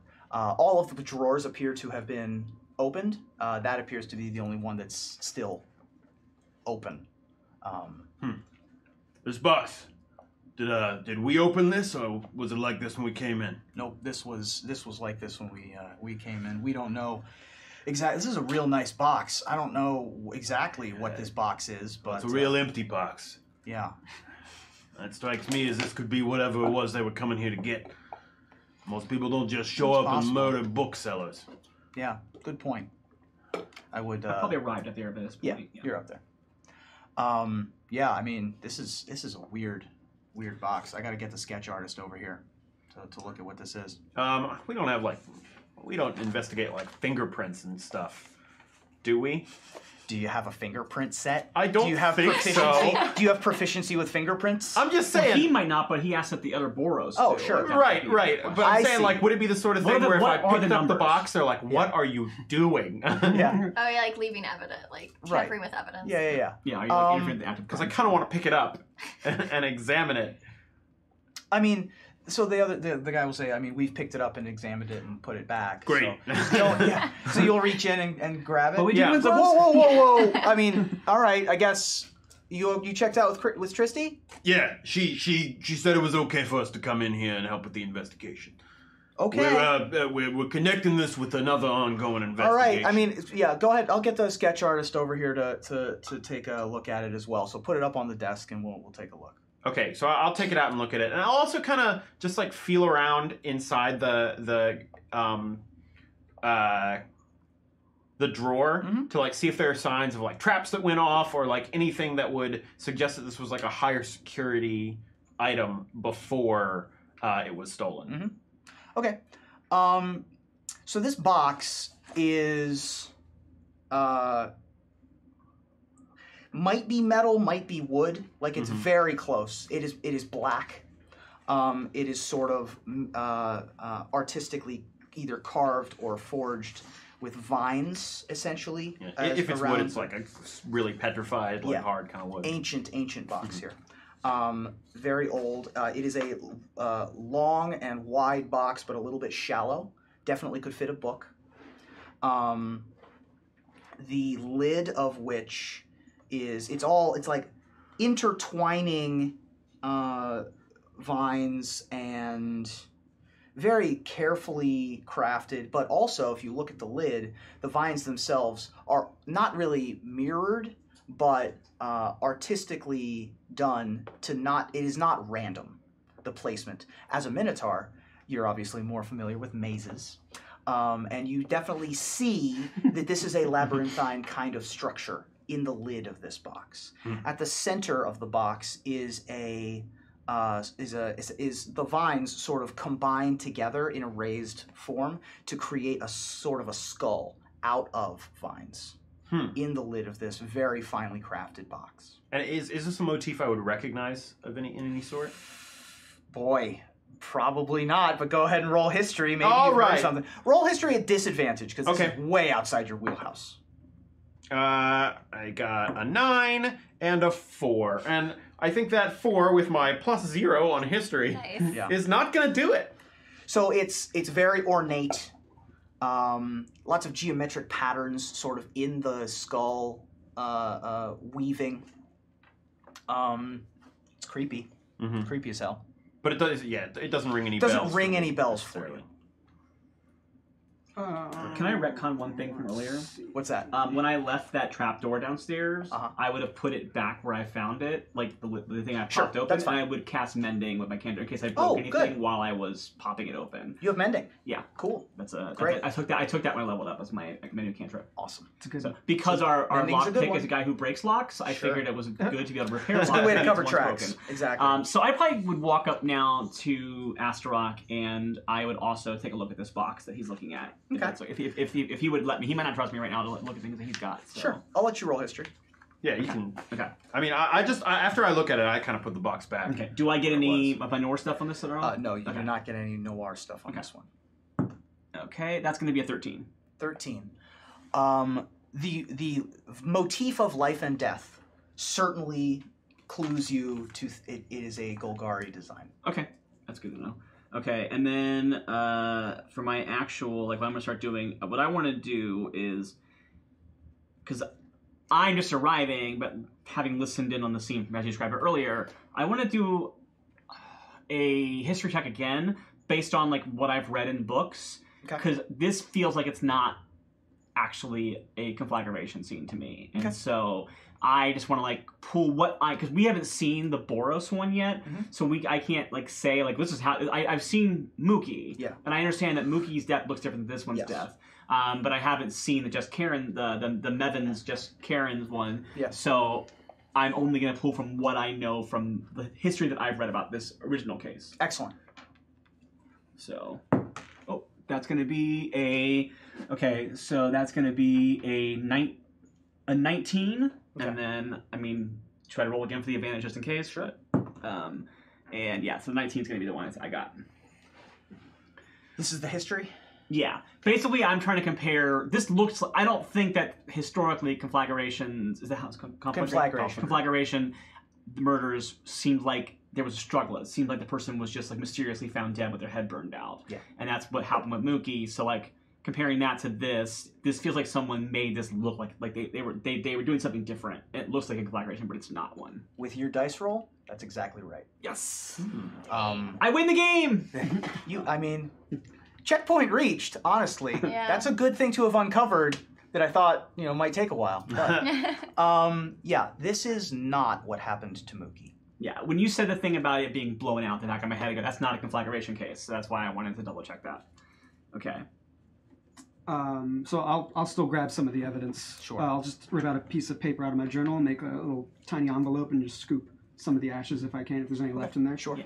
Captain, when the Boros body was discovered previously, was there signs of a struggle like this? Was there the blown out? Was there the violence involved, or was it? I will say peaceful? that I was not on the initial crime scene of that case. I was assigned briefly afterwards, but from what I gather, the victim, Mebbins, was found tied to a chair in the smelting district.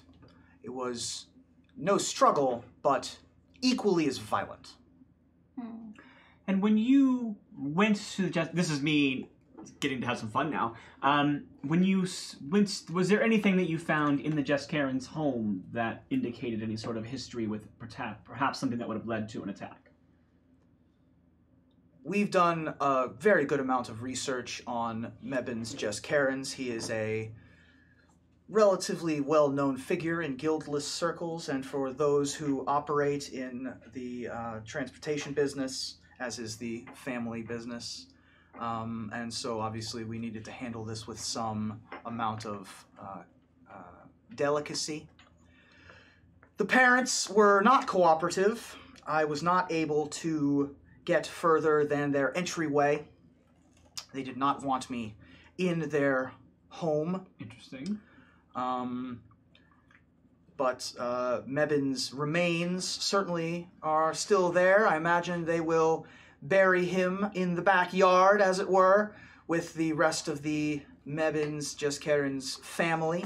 Since they are quite well-to-do, they have real estate to be able to afford such benefits befitting how rich they are. Unfortunately, we were not able to do anything with the Mebbins body as well. Do you often run Previous across to- families who do not want their loved ones' murders investigated? It is not common, I wouldn't say. But it didn't set off any alarm bells. They're just weird. That whole family's weird. You, of course, know the Just Karens. Do we? I don't believe we do, actually. But I know of them. You two would be the only two that You guys are like high society. right. So you wouldn't know. No. If You any- wouldn't know. If they're like For a a number of well-known reasons. family, They're then I would relatively- probably know of them. Yeah.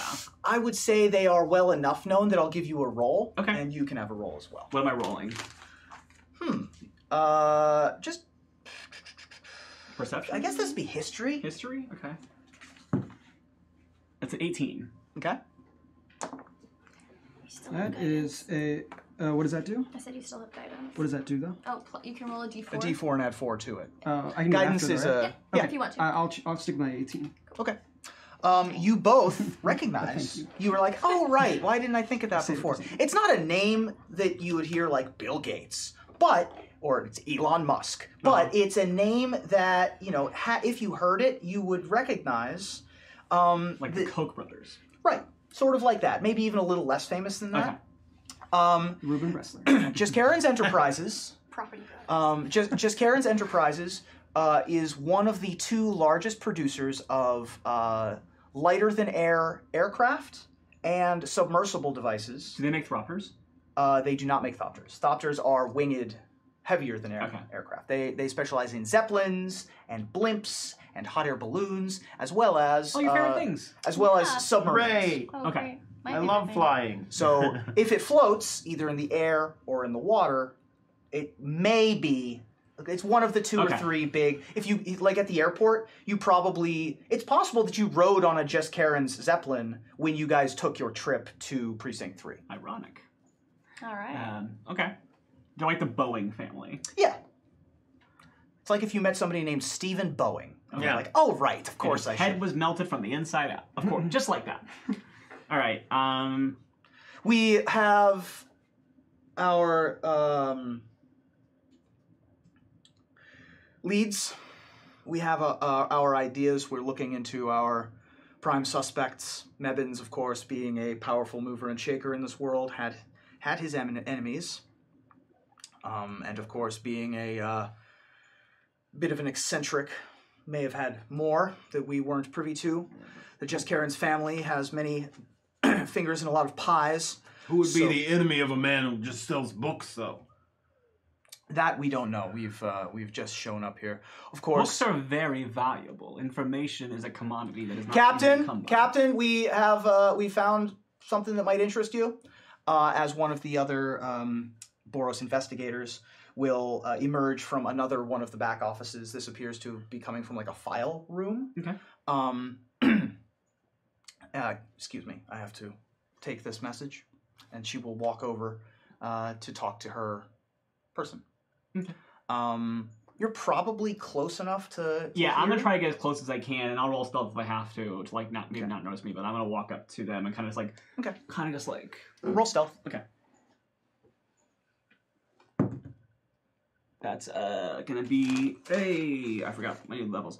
That's gonna be a 15. Okay.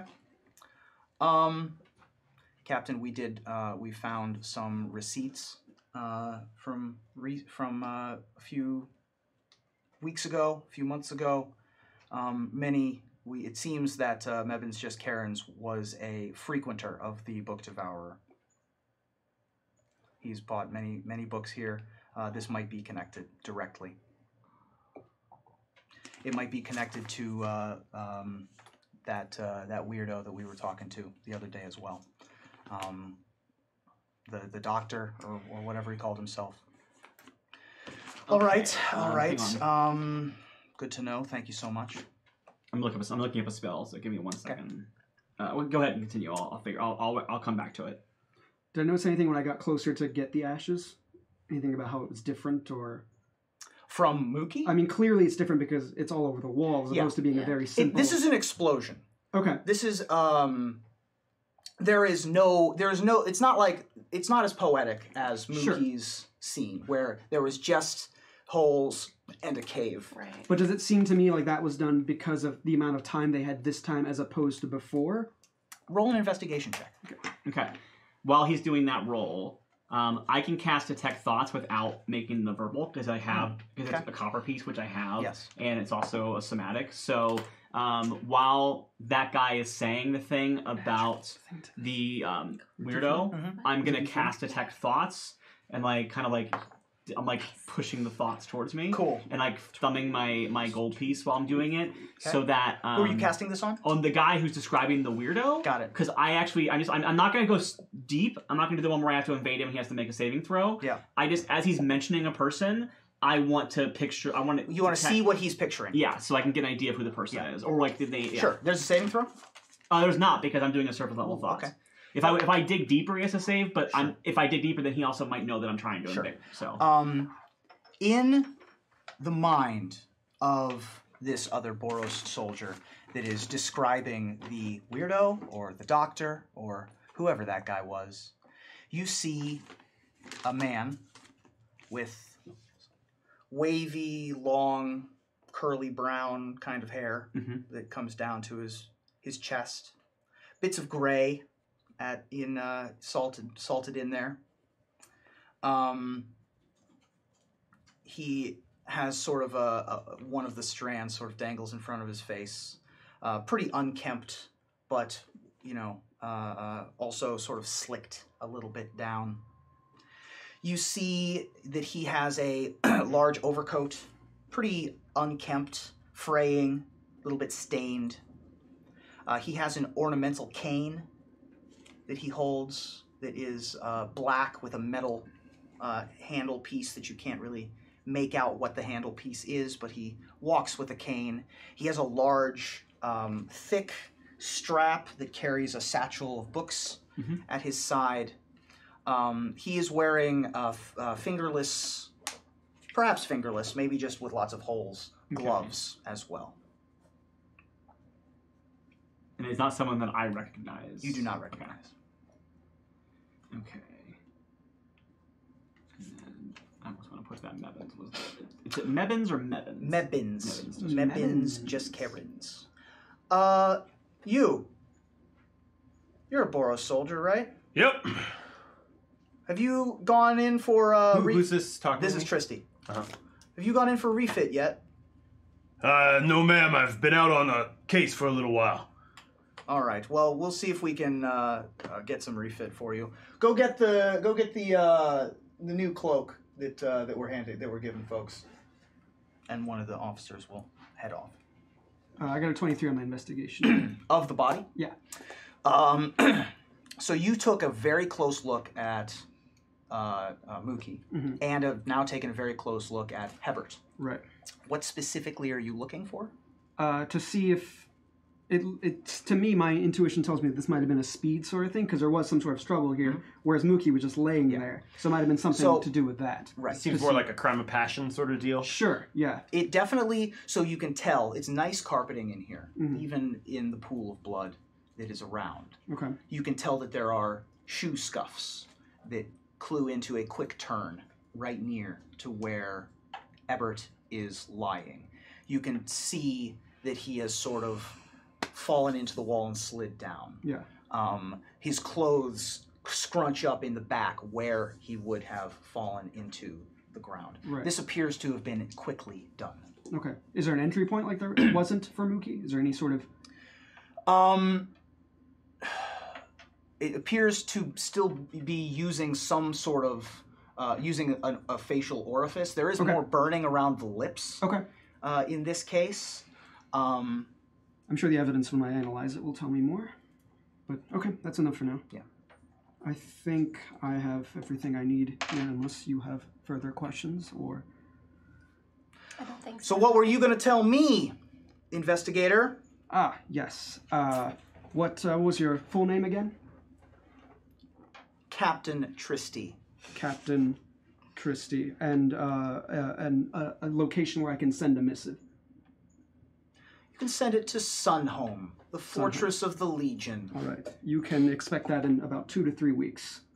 I obviously have to go through the proper channels to release evidence like that, and I'm very happy to do so, but it will take some time to get the correct paperwork done, and you have my word, you will receive that. I bleeping hate the Boros. Azorius. I can't even think straight. I would have said a different word if we weren't on twitch.tv/D&D. But thank you for your cooperation, and expect that soon. Nice. I think we're done here. Thank you so much. Persuasion check. For a hand? For a handshake. She is not pleased with you right now. Do I still have guidance, or is it a one-time thing? It's a one-time thing. What do we use it for this? Oh my gosh. It's like a 6. I'm gonna help him, because I have like help him just to get a handshake. Persuasion. I'm gonna help him on the persuasion so he can roll with advantage. Oh, and by that I'm gonna say that because I have like a lot of proficiency in persuasion. So I'm gonna say that Velma like gives away that the lockbox is Golgari. And like, because that's like a secret that doesn't like mean as much to her, Right. And also for her, like feeding chaos between guilds kind of like fits into what she would want to do anyway. So she says, "Well, one thing I can tell you, and I think this might help your investigation, is that this strange box here, this design, is Golgari in origin." Golgari, you say? Indeed. Interesting. It is a maze of life and death. That's right, right? Okay. Yeah. I was writing it down, and then I got distracted. So Interesting. She will turn to to the man who came in to describe the doctor, and say, "That's close to where the doctor was, right?" Doctor? when you say doctor, I look at you and I look at you and kind of just like do like I send you a message of I have more. I will tell you later. One of our lead ideas, I can't remember the word I'm looking for. Suspects, that's the word I'm looking for. Not a good word to forget when you're doing a film noir show. Persons of interest. There we go, perfect. One of our persons of interest that we are hoping to investigate further calls himself a doctor. Dr. Bavlik. He's an intellectual rival of the Jeskarans, specifically of Mebans. They, I guess, might have been born to be rivals. They were born at the same time, both heirs to the various families that control the skies and now the seas, as they've both been developing submarine technology. He's not happy with Mebans. That was the one lead that we got from the parents. You know, we thought that it might just be,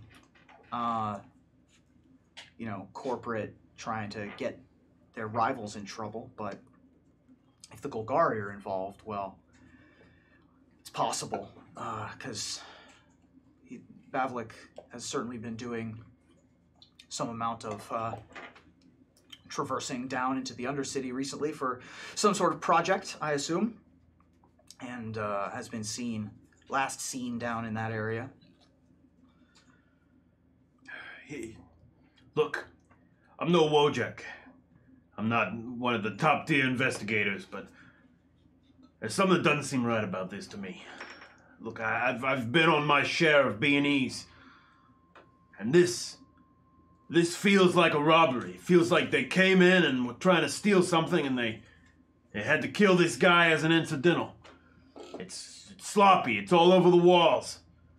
Now, from what I heard of the previous head case, it seemed like that was a murder. Now, I'm just a street officer, but it feels strange to me. If you're just trying to steal something, why do one of these? Why bring all the attention to it? That makes sense. If it is Bavlik, then it should get looked into. Unfortunately, that's Golgari territory. Well, fortunately, my badge can get me into many places. Indeed. And of course, as can mine. I will share any evidence in due time. This is a joint investigation. We have a private case, but this clearly goes beyond just one guild. The guild pact will be very interested in knowing if another guild is up to anything particular. Yes, I'm sure he's very interested in what's happening to us. 2 weeks, you said. Ish. Go check out the Malzum Asylum. It's near Golgari territory, sort of on the Orzhov branch of things down in Precinct 6. I think that's where Balvik works. Does he deal in glow spore? Glow spore? Unless they're doing some experiments at the asylum that I'm unaware of. Then Asylums are wont to do such things. How do you spell that again? Malzum? Malzum. M-A-U-Z-A-M. Oh. Malzum. We shall do so, and I will include any other findings in my report, of course. Balvik is a tough man to find. He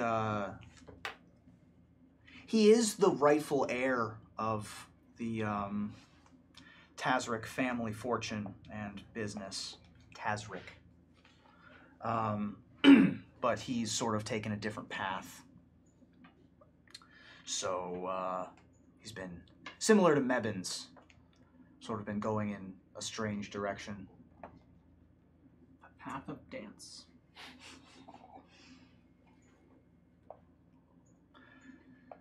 Let me know as soon as you hear anything. You can direct it to the Sunhome will get there, but you can also direct it to the Horizon Military Academy.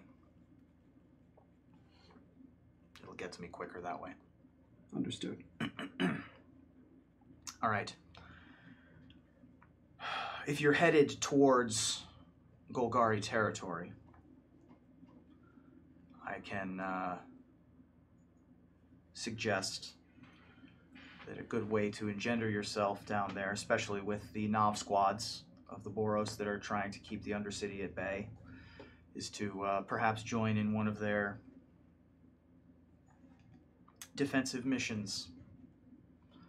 There's always work to be had down there. Probably a good way to get in. All right, get out of here. Thank you, Captain. Thank you. Thank you for your time. Oh, here's your. I salute and. Oh. Here's your. These are fresh out of Sunhome. Oh boy. Oh, look at this. Yeah, That's some nice fabric. Better than what you're wearing right now. So go ahead and use that. Yeah, I'll take the other cloak I have and kind of just sort of pocket it, put it in my satchel, and then throw the other one on and clasp it with my Boros clasp. Awesome. You now have a cloak of protection. Hurrah! Ooh. Hey! That adds 1 to my AC and +1 to all saving throws. Here on Saving Throw Show. Hey. Does that include death saves? You know, I don't know. I don't think so. We'll find out later. All right. Will we? I don't think it does save count. So you guys all got your items? Yes. Yes. Okay. So hopefully that was a fun way for like new DMs to show how you can sprinkle in that with trying to work it into the story. You don't have to rush it. Just it's. Anyway, right. Get out of here. All right. So I imagine we just make our way out of the thing. Make your way back downstairs. These scenes are frustrating. Oh, just people dying all over the place. I'll be honest, I felt strange to me. It just doesn't make sense. I don't understand why someone would just take a life for something like a book or something. Mookie, when you found him, Was he reading a book? was there anything missing? Anything that seems to have been stolen? Because this, to me, this looked like just a robbery gone wrong, a burglary. Was there any? Did I notice anything missing off of him? I don't know if I did. roll me. Memory check? Yeah, history. I'll remember stuff. Let's roll history at advantage. Okay. To see if you recall anything specific. Roll your own history. 17. Okay.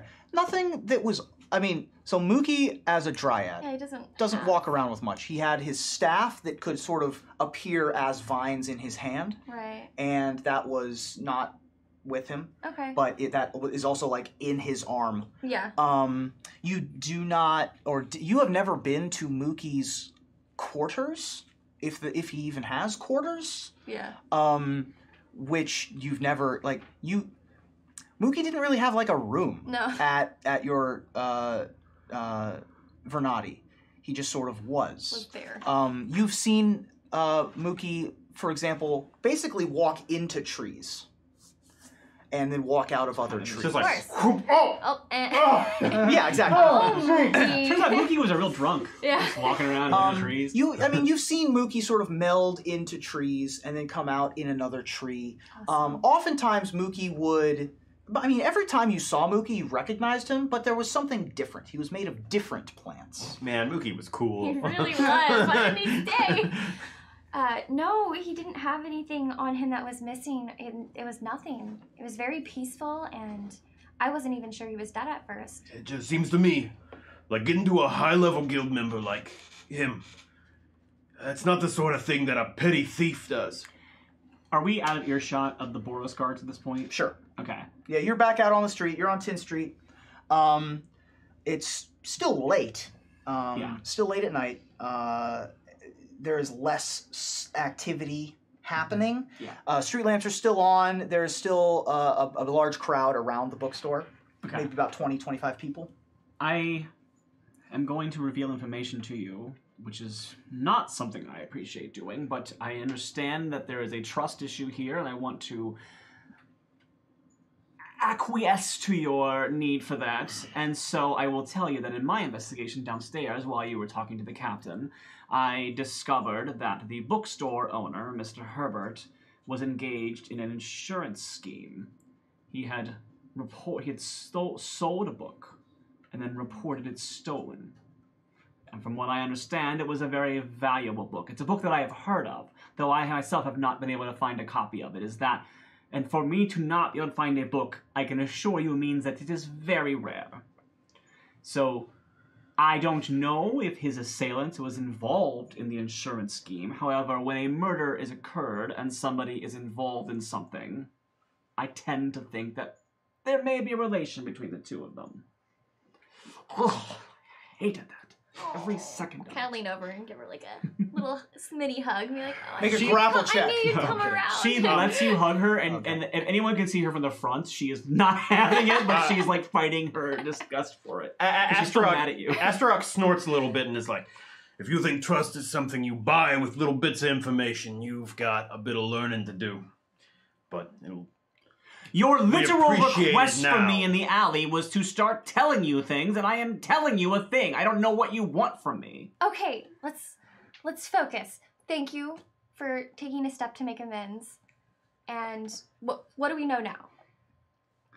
We know that... Yes. We know that there was a Golgari artifact found at the murder scene. We know that the deceased of this crime shares similar details but also differences from the crimes that we already know about. I wish we could find more about the Jess Karen's house. However, I think you breaking in to find it would be a bad idea. I think we know that going in...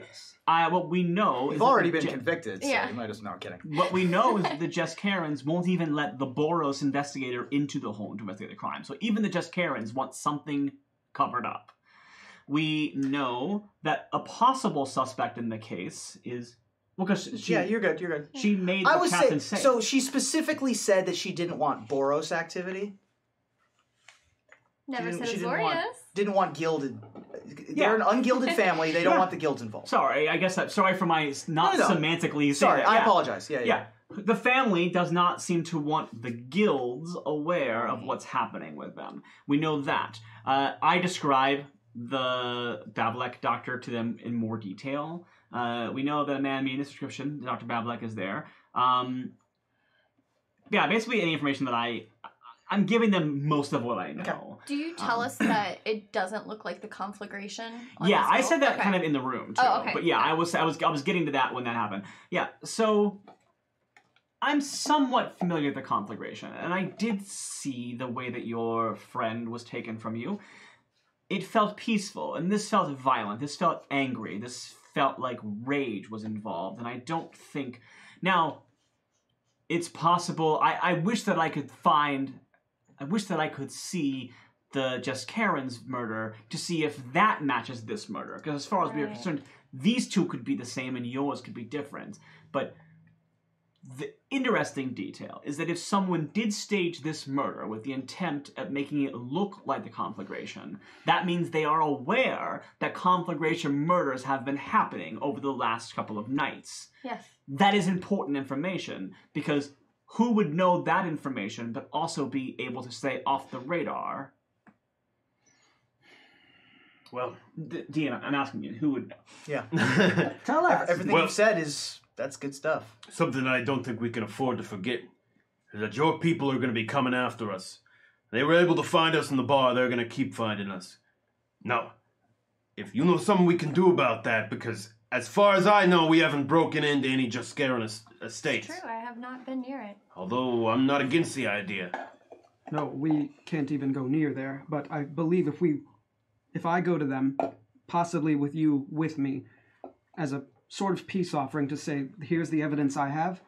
I've been doing my own case, and maybe we can get a warrant to go to that location ourselves. And We have already surpassed the time when you were said to have broken into the house, is that correct?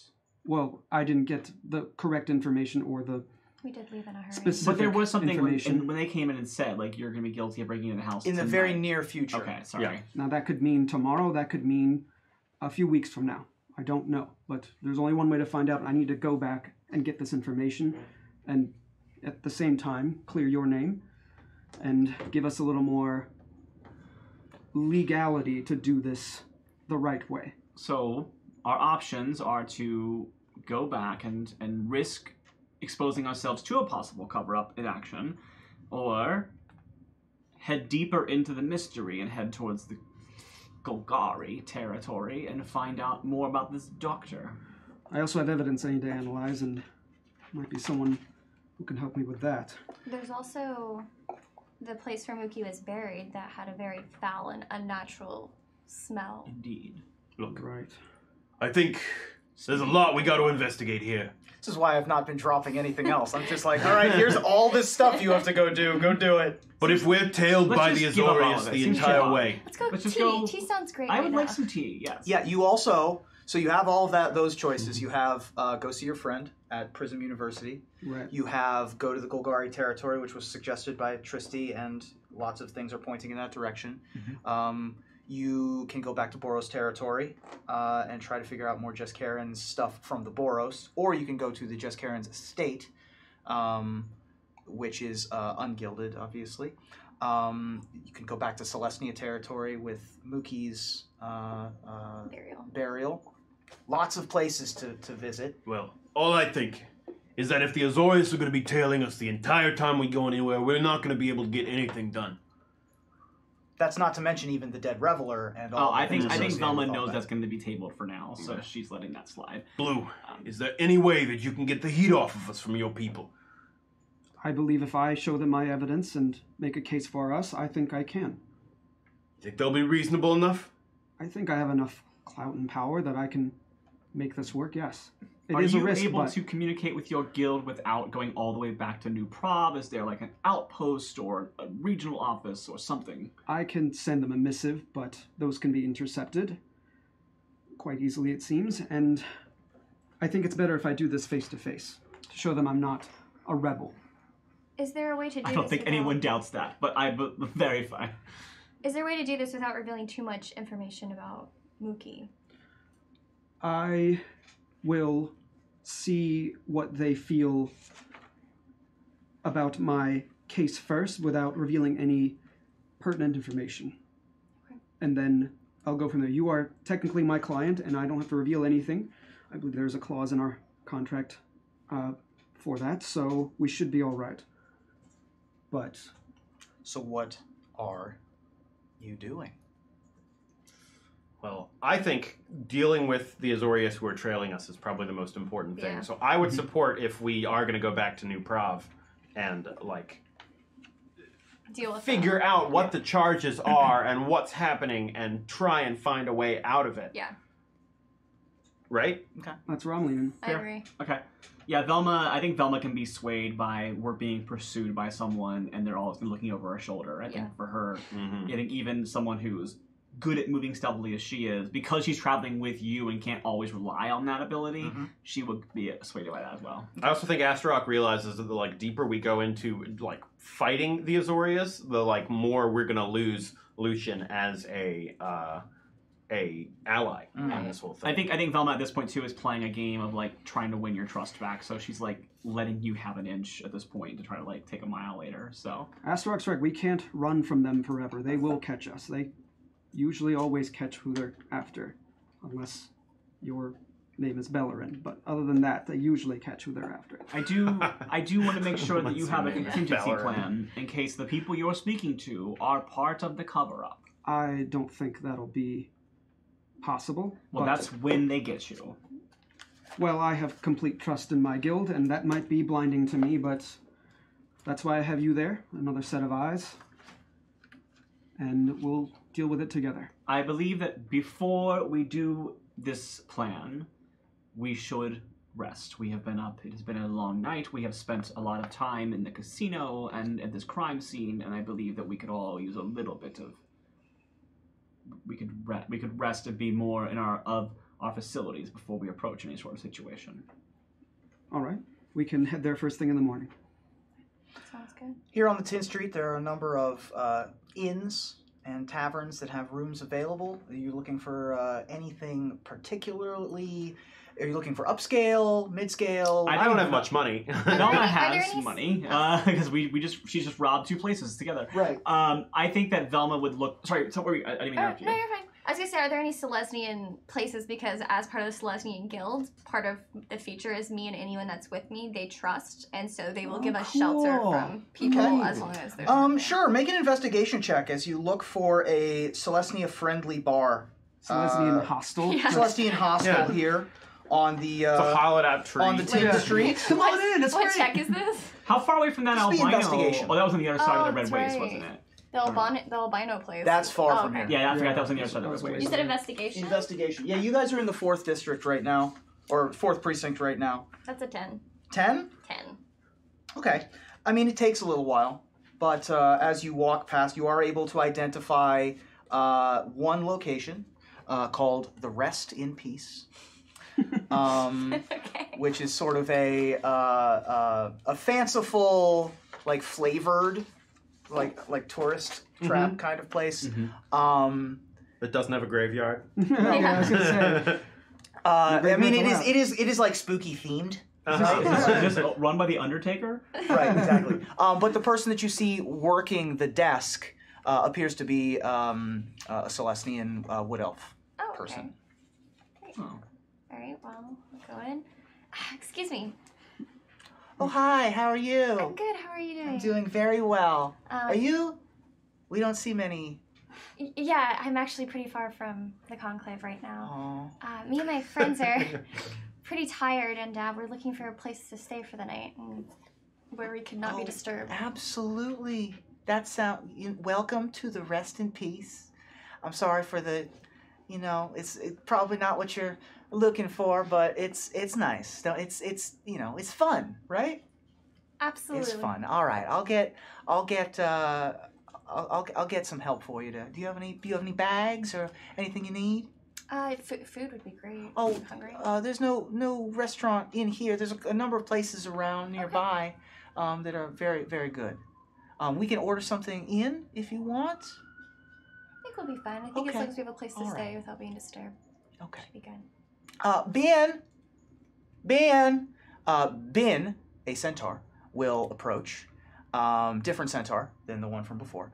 There are more than one? Right. And will escort you to some quarters.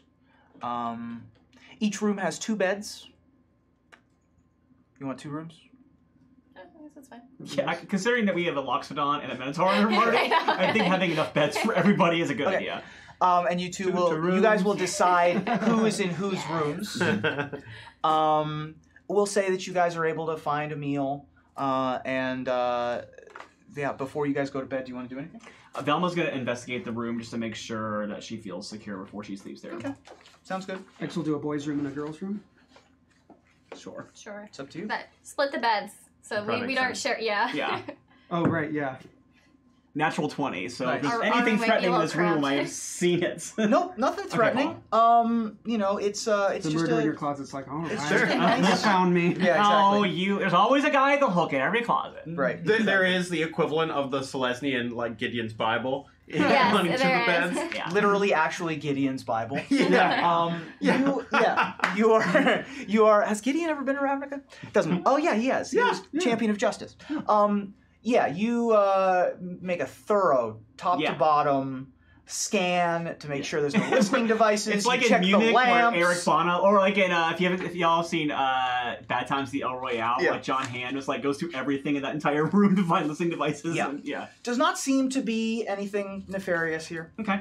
I do all that, and then I also move like a chair or desk up against the door so like it can't be open without me knowing it. I'm just like tucking into the blankets at this point, like just shaking my head. Yeah. I'm just like, Gentlemen, you two are in a room together. Yeah.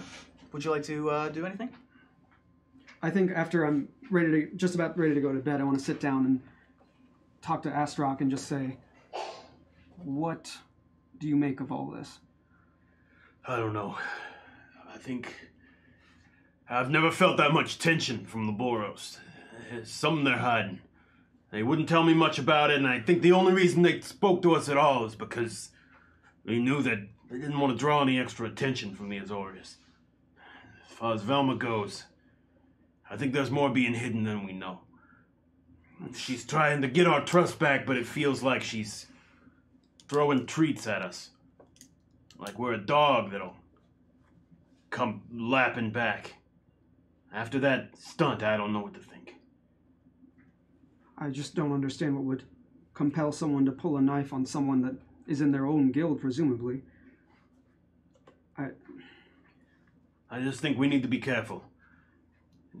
I know you trust the Azorius, but I trust the Boros too, and the way they've been acting has felt off. Yeah. We both know that finding justice is the real thing at stake here. Yes, we can both agree on that. Well, we'll see in the morning then. All right. Chances are, it'll be fine, or chances are, in 24 hours, we'll be in an Azorius prison. One of those two things could happen. I always knew there was a pretty good chance I'd end up there at some point. What? Hey, we all had our childhoods, you know? I ran with a tough crowd. What happened during your childhood? Lots of things. Come on, you lived a little before you were a blue coat, right? Of course. Yes, I lived a little. I lived a lot. All right, now you're going too far. Maybe. Well, good night, friend. Good night, Blue. Tutoru and Velma, you have a moment to yourselves. If I'm not mistaken, you have the stuff from the safe. Yeah. That was acquired. So Yeah. that's have all we that's even in looked at With that the yet? lockbox? from the lock. Well, you have the no, I you locked have it. the lockbox, but she has the map thing, the big piece of parchment, the ledger. Okay. Is that correct? Yeah, Well, I definitely took the ledger. Sure, I put everything that was like out in the what were we in the alley? In the alley. I just put everything back. The money Yeah. that was in the lockbox. Whatever was there. Yeah. He So has if what she was got in it the before then. lockbox. I have things that I took from the safe. Correct. Yes, Like, that's what I yeah. meant. Yeah. So Yeah, that, sure. all that stuff. That Just I clarifying. Yeah. Yeah. Okay. So, but you said you went to sleep, right? No, I was like tucking in, kind of just Oh, like okay. laughing, watching. I'm not asleep yet. All right. I don't fall asleep. I don't think Velma would, at this point, feel comfortable going through any things that she has while Tutoru is still awake. She's still feeling a little bit like she knows that they don't trust her, and she like knows that things are tense right now, and so she's definitely gonna like keep a low profile on certain stuff right now. I will turn over though, and I'll be like, listen, I know what happened at the circus did not go according to anyone's plan. But I hope that you know what I did was to prevent more deaths than necessary at the time. And that I had all of our best interests in mind. I am not one who tends to act out of passion or irrationally. However, I did make a split decision in a moment that I can understand was not justifiable in the eyes of those who are less willing to get their hands dirty. From my perspective, there's been much noise made about raising a blade against a member of my own guild. That was an issue that was raised in the alleyway by our friend. In my mind, a man dying in the midst of an unexplained robbery felt like an easier way to explain a death than simply seeking him out to murder him. I have a history with Solias. I have lost much because of Solias, and I know that I am one of the lucky ones. I know that others have lost way more, and others have suffered way more because of this one individual man. Now, I know he is a cog in a machine. However, many machines can be brought to a stop with one simple nut and bolt being pulled away. And I believe that Solias is one of those things. I hope you understand that my attempt to kill him was not a crime of passion, but a rational and calculated decision made in the moment with information that was in front of me. I apologize for putting your life in danger and your friend's life in danger with such a move. However, in the moment, it did feel like the smartest course of action to eliminate a long-standing problem. I have nothing else to say on the matter. All right, well, I appreciate your honesty and openness about the situation, and we'll see what we can do about him probably. And maybe we can figure out something together to prevent further injustices. I would like that. I do not trust the guilds to handle this of their own accord. I believe that too much money has exchanged hands and too many secrets are known by Solias to easily be dispatched. And as a member of the Orzhov Guild, I know how easy it is for the corrupt in power to remain in power. And Solias has remained in power for a very long time. All right. Bedtime? Yeah. Bedtime. Actually bedtime? I think I do need to actually sleep because I do. At some point you do. I need spell slots back, and I'm not an actual elf. I have to have 8 hours of Fair sleep. enough. Yeah. You guys get your full rest, recharge all your things. Hooray! Get back all your hit points. I think you lost a hit point when you got when you activated the trap. I do I'm better have a now. question. So the items when we looked at them said something about attunement. What does So, that mean? good question. Attunement. Attunement means that you have to spend the equivalent of a short rest with an item for it to be attuned to you and to use the item. Okay. So you would spend a half hour focusing on the pearl, and when the half hour is up, the meditation is complete. This object is attuned to you and you to it, and it allows you to use the item. And there's a limit to the number of items you can attune to. Correct. Most classes are 3 attuned items. Barbarians get 2, and artificers from the Unearthed Arcana get 5. Damn. That's their whole thing. That's the whole thing, is using magical things. So you are now attuned to the Pearl of Power. If everyone wants to, did we go over what the Pearl of Power does? I don't think we did. All right, we'll go over that real quick I was because trying to steal it by accident. we don't have a ton of time left. But It basically just gives me a spell slot back. extra spell slot. Yeah, Nice. that's all it does. And it refreshes at dawn. Cool. Dope. And we went over the cloak. We went over the. We saw it in action. We saw it in action. We saw the multipass in action, and we saw the ring, or we described the Signet, ring. yeah. So you guys wake up in the morning. And that means that my multipass now is back to full charge. To full charge, yeah. You get a couple, I think 3 uses a day. I think I can keep using it, but every time I use it, it gets less defense. I see. Yes, so it recharges. You're awake in the morning.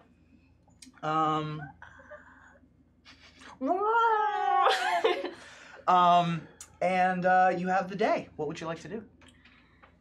I think we would probably go to a blitz station and take the Zeppelin or whatever back to New Prov. Yeah. I think that there's no way Lucian's gonna let us delay this any longer. Yeah, Okay. there's no reason. I think to- Astrok would probably make a case for not taking a blimp. Oh, that's right. Now listen, it's going to be fine. These are the safest way to travel out of Ravnica. I'm just saying it might propriety or there's. All right, let's take the blimp. Okay, so you guys head to the Precinct 4 station, which is right on the border of Boros. Is it sort of connected property? I'm not going to cast Disguise Self on myself, but I am going to use my Disguise Kit while we're in the inn to kind of to hide my identity a little bit. Okay. I don't think Velma would ever be willing to walk right into an Azorius station and be like, "I'm Velma Sweet from the Stray, and there's my things." So as you walk towards the Precinct 4 station, you are walking next to buildings, but also underneath some buildings. Large building block of floating structures goes over you, and you sort of pass underneath it like the cloud, like a shadow cloud. And you see, it's sort of unsettling if you've never walked beneath a city block before. So, maybe you might walk a little bit faster if you were feeling uncomfortable. It is still foggy this morning. It flows between the sky bridges that connect the floating block to the ground. It is still autumn. There's leaves blowing, and it's a chilly autumn morning as you walk up to Precinct 4 station. Pretty much every there aren't nearly as many of the flying beasts at Precinct 4 station so much as there are all of the flying contraptions at the Precinct 4 station. Great. You do notice many blimps, many zeppelins, and lighter-than-air devices among the transportation. You're looking to go straight to Augustin Station? I would think. Is that New Prov? So New Prov is on the east side of Precinct 2. There are a couple places that you can fly to. Okay.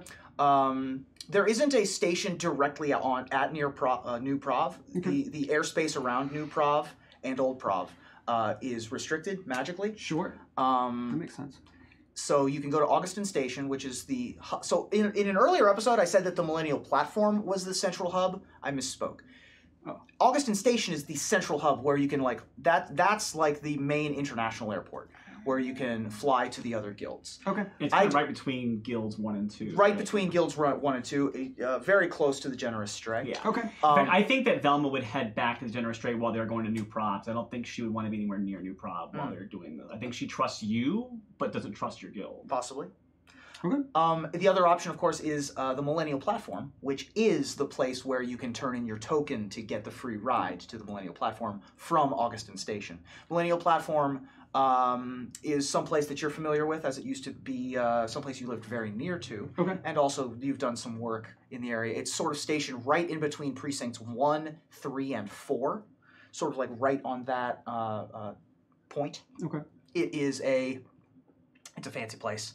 There's a restaurant in the Millennial Platform that takes like 6 months to get a reservation. But it's not an Applebee's because millennials are killing Apple. Yep. Oh my god. The Millennial Platform is guarded by gargoyles, animated stone beings, Okay. and it's just a nice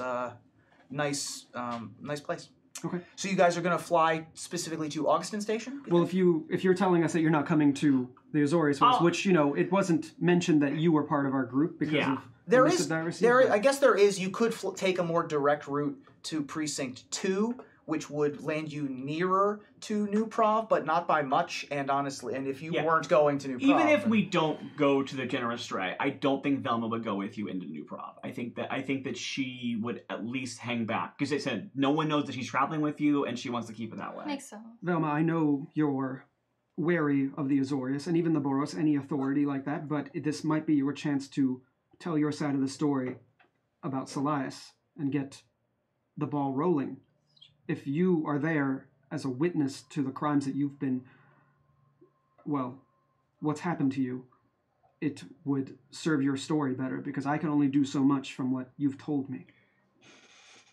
As much as I would like to see Solias get what's coming to him, I do not believe that this currently is the best path for that. And I think that there are things about my history that I do not want him to know. I do not want him to know that I am someone who escaped his grasp, and I guarantee that the moment I walk into an office and state that information, it will get back to him. You guys are walking up to the Precinct 4 platform. On your left, past a handrail, you can see the whole city vista sort of open up in front of you. Not a ton of trees in Precinct 4, mostly buildings. You can see the odd shapes of is-it structures rising at strange angles. You can certainly see Nivix towering in the distance. The occasional bolt of lightning sort of connecting between two peaks of the towers. You also see Sunhome, the classic box shape, stalwart and strong against the skyline as well. You reach the top level. In what district is the what's it called? The Demir Hall. Dinrova. Yeah. Dinrova Heights is in District 5. Okay. District 5 is where Prism University is. Okay. District 5 is also where Zonot 7 is, which is the location of the Simic Guild Hall. Okay. They've got some horrors that are... At Dinrova? Yeah. Absolutely. They certainly do. Which are pretty good Spoiler graphics. alert. Yeah. So there's lots of the guilds, it is the most guildless. Mm-hmm. It is also where the rich guildless live. This is where Jess Karen's family home is. Mm-hmm. Is going to be over in the 5th. You would have. So it is. what I'm asking, okay, so I don't want to split the party up too much for too long because that makes it hard to follow with the stream. But how far is Dinrova Heights from where we are right now? 2 miles. Okay. So you're about 2 miles, I would say. Dinrova is about 2 miles west of where you are right now. Okay. New Prov is about 4 miles east-southeast of where you are now. Okay. I think instead of going back to the Generous Stray for now, I think that she will say that I have a couple of leads that I want to follow up while we're still in this region. And is there a way that I can contact you or hear from you once you cleared the matter up with the Azorius? We have that. Leads? Look, I have given you a lot of information, I understand, but there are some things that I can do better without you around, and I think that the less you know, the more comfortable you'll be in this scenario. I know a guy, and I would like to go speak with him to see if he has... I'm totally lying, so I'm going to roll a deception. Sure. All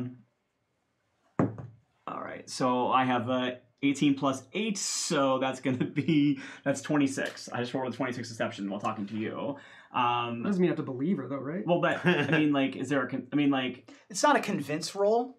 Yeah. So... You, I can't do anything about it. Right, you believe the earnestness of what she's saying, but there's no roll that she can make that will convince you of what you hold. You know, I have no power of what you do with your time. Well, I want to roll what I'm saying. I want to make sure that she seems convincing at least.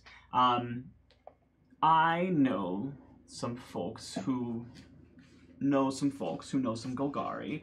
And I want to know if I can find information about the body that might not have turned up in typical investigations, or might be a little more salacious. Look, I am an Orzhov.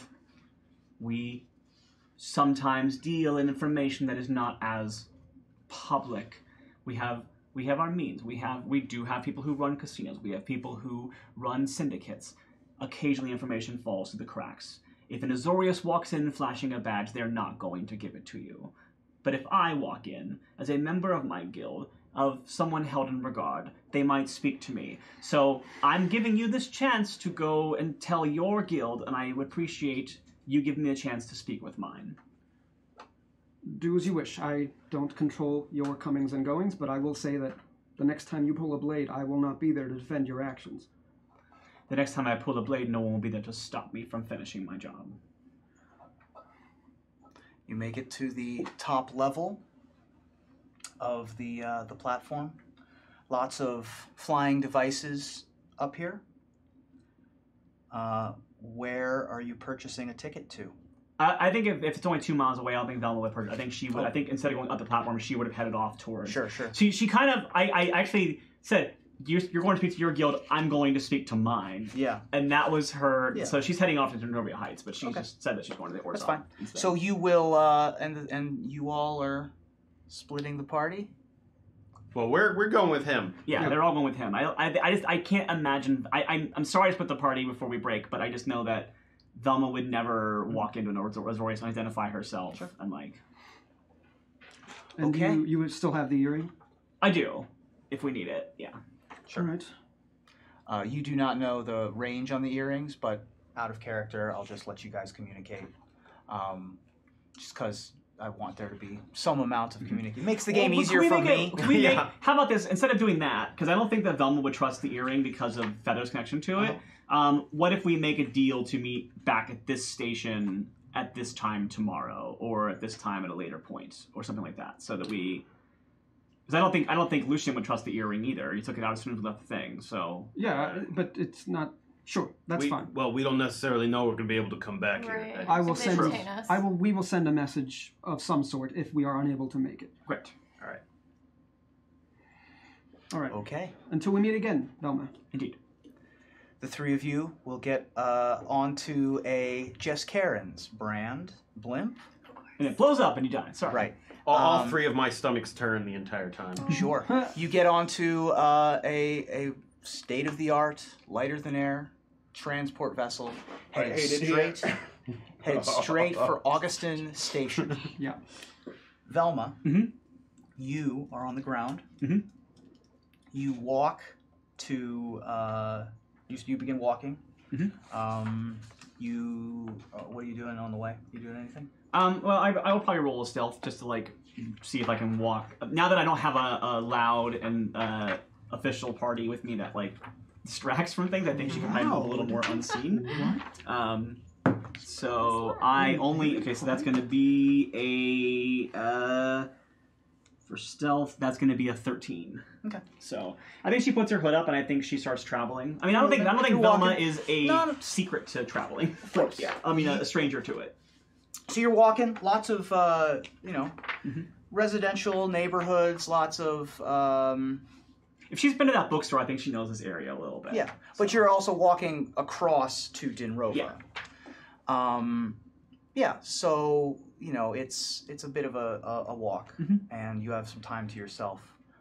If you want to take a look at any of the other things. Oh yeah, she definitely does. Once she's not around them anymore, she definitely looks through. I think she probably stops somewhere where she can peacefully stop and look at the things. I think if she has to go into a shop and rent like a little back room, or if she has to, you know what she probably would do? So are we near 10th Street or near that Moon Market or whatever? You're not near the Moon Market. Moon Market is a temporary. Oh, it's like a floating sort of market. Yeah.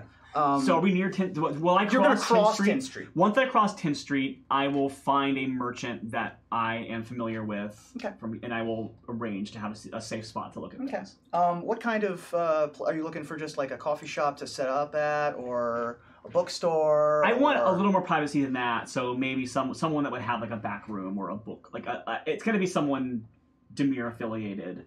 But I'm looking for like a Demir merchant, which I know there has to be because that's where I got my thing. Sure. Yeah, I don't think she wants to be somewhere where she's out in the open looking for these things. Okay. So you're as you're crossing 10th Street, you find a location called the Wishcoin Crab. Okay. The Wishcoin Crab. Wishcoin Crab. Is a like a tavern or a bar, I think would be like. Is that what that is? Wishcoin Crab is you can't get drinks there. It's a hangout place. Okay. It's a place where people meet and have discussions and stuff. And in the center of the Wishcoin Crab is a well. Okay. That patrons can throw coins into and make a wish, essentially. Okay. And I think she does like she tosses a coin, like a low level copper or something like that in there. Makes a wish, and she wishes for a place to go read her freaking stuff. Sure. Right. There are tables here. No, it's fine. Sounds like she's mad. Yeah, there are tables here. There are you can have a private booth here if you want. She gets a private booth. Yeah. So she starts looking through things, and she's still being pretty stealthy about it. So as you're looking at the ledger, go ahead and roll investigation for me. Okay. And I know we're getting close to the end, so sorry for making you do all this. Yeah. That's going to be a 17. Nice. All right. Solias's ledger is it's very nice handwriting, but the hand that is writing it is applying it with such pressure to the page that it chisels numbers.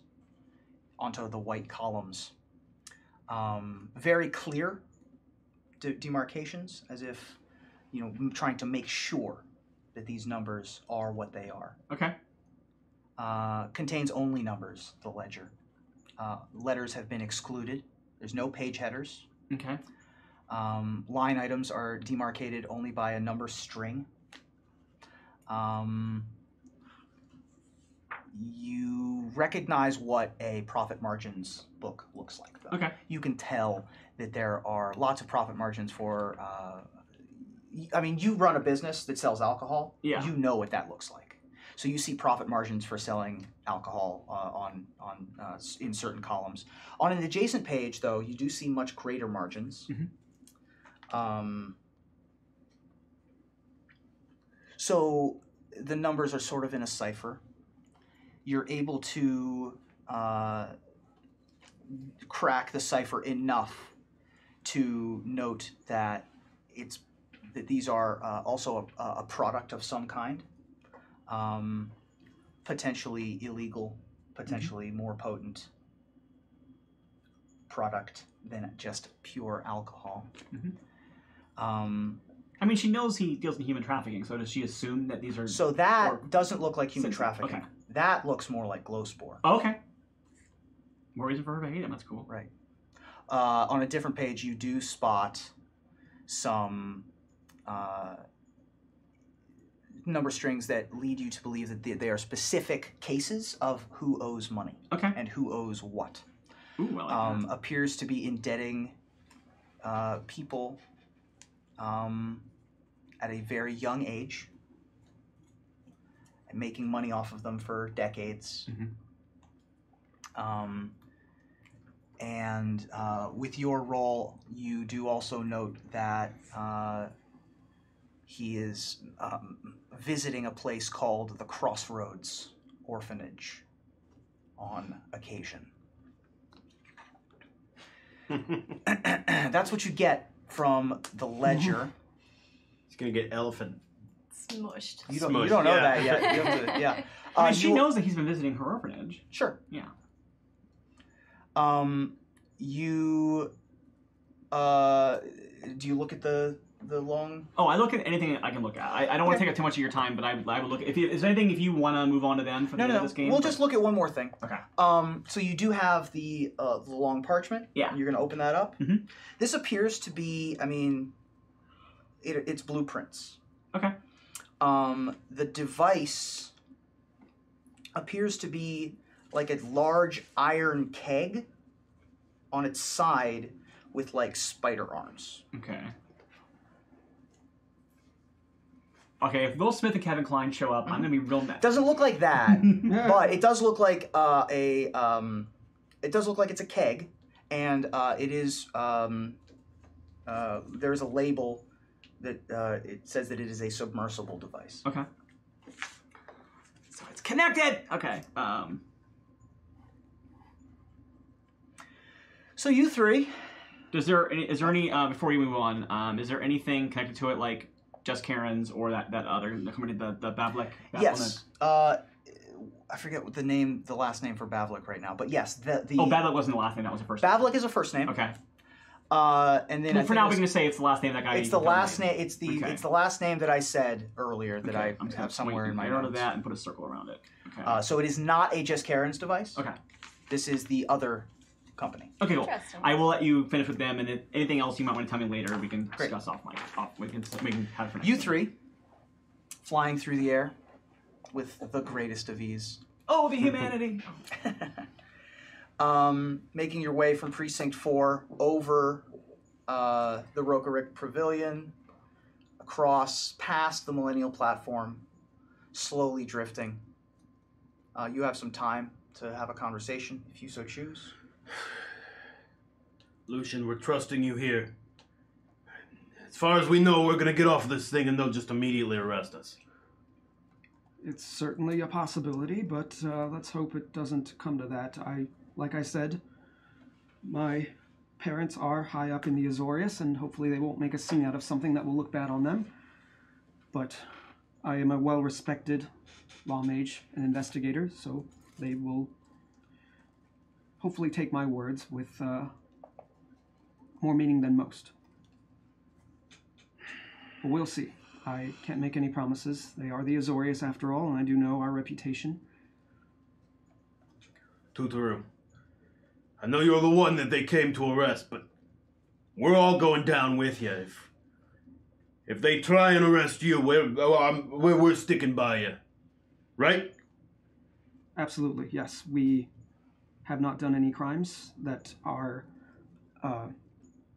nothing that a little community service couldn't get out of the way, and you certainly did not break into any estate. So especially from there. Exactly. So I think we'll be fine. I think we'll be just fine. I feel at ease. I trust you, and I know that I wouldn't have come to you if I didn't think you were capable. So we'll get through this. So you land at Augustin Station. You get off and you make your way from Augustin Station over to New Prov on Court Street. Mm-hmm. Court Street is Precinct 2's signature road. It is similar to like the Ivy Lane. Court Street is entirely made of silvery granite brick pavers. That's where all the bail bonds are. Yeah, right? Yeah, exactly. It's sort of a place to see and be seen by the higher ups in the Azorius. It's a very prestigious, sharp lines. Not a place that people just hang out in all the time. You see very clearly demarcated streets. You see directions towards the 100 steps, which is the sort of connecting piece between the 10th and the 9th districts. So you can sort of take the 100 steps into the 9th. You also see the sign pointing towards the statue of Agris Kos, which is just off of Court Street in a small neighborhood called Whitestone, just to the south of y'all. That's where I live. Named so, yes. Named so because all the buildings are made of white stone. And you make your way... So bland. Yeah. It used to be the main housing for the Azorius. It did get a little bit overcrowded. And so a lot of new folks are living in a place called Griffin Heights, which is a little bit further south. But named it because there was a flying griffin over it. And right, there's a griffin high up there. Yeah, exactly. And you arrive back at New Prov. New Prov, again, giant stone structures, 3 of them sticking high into the air.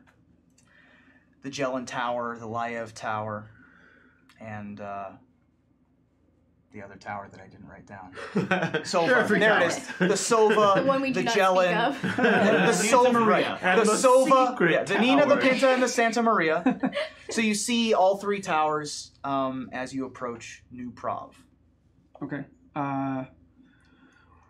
The most direct way in is there's another building just south of New Prov in the same complex, which is called the South Records Hall, which you sort of, it's just where they keep records and stuff. Okay. And you can turn left at that very simple building and walk into where you're in the Laev Tower, yeah? Yeah, that's where my office is. Is that where I would report to? Like, is Probably. Whoever's my boss? Yeah. Then I would go there, yeah. You walk into a familiar entry point to both of you, actually. Yeah. And you see a very clean, wide open granite flooring with a small desk, and you see a little homunculus wearing one bifocal sitting and reading. I'll walk up to him. Is it really a bifocal if there's just one? Oh, Well, it's because the lens is two bifocal. lenses. Right, that's how it works. It's a monocle. It's a giant monocle. And he appears to be reading. Mike? Can I help you? Doesn't look up. Doesn't seem to recognize anything. Just says, can I help you? Do I have any messages? Lucian. Yes, you do have messages. I recommend you go to your office. Very well. Can you pull some files for me while I do that? I'm not sure that I have the jurisdiction to be able to do that. I suggest you go to your office. Very well. Follow me. It's good to see you, Mike. Wipe your feet. Make a perception check. Me? Yeah. All right. 16. You said Perception. Perception plus 420. Okay. 420. As you are, Blaze it. as you're walking, please don't. That caused the Emberbind murders. As you're walking away, you towards wherever Lucian is headed towards, you spot Mike reach his hand to a different part of the underside of a desk as he's watching you all leave. Yo, he's triggering the silent alarm on you, man. Do you normally have buttons under your desk or drawers that he would get into? Would I know about that? Potentially. Roll a intelligence check. You're with them too. Nah. Like a 6. Okay. I'm sure he was just reaching for some sort of file or something. Would I know about stuff like that? That seems like the sort of thing we could like install and. I would say disadvantage for you because it's slightly. It's right. not exactly your. Well, let me take the shot. Just find out.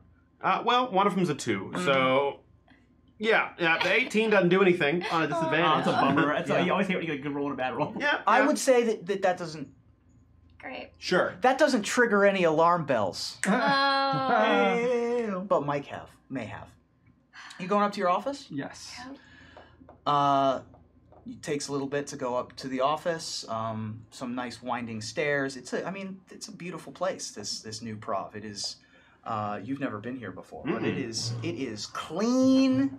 It is. It's a little sterile. It's a little sterile Yeah, and a it's little quite sterile. confusing. Yeah, it's very quiet. Boring. Yeah. No A little boring. It's very echoey. Yeah. Mm-hmm.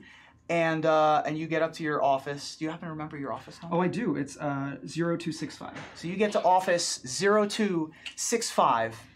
There appear to be guards standing by your door. And we turn around.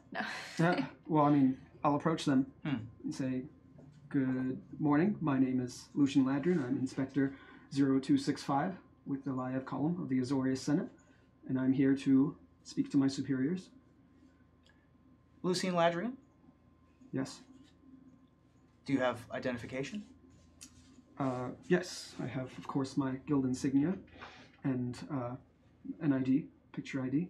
I have 3 forms if you need all 3. That's what I was going to say earlier when it's like if you're faking your way into the Azorius, be like, here's my Azorius identification. Cool, where are your other 2? Yeah, I know, right? They will take all 3 forms of identification, look over them, hand them back to you.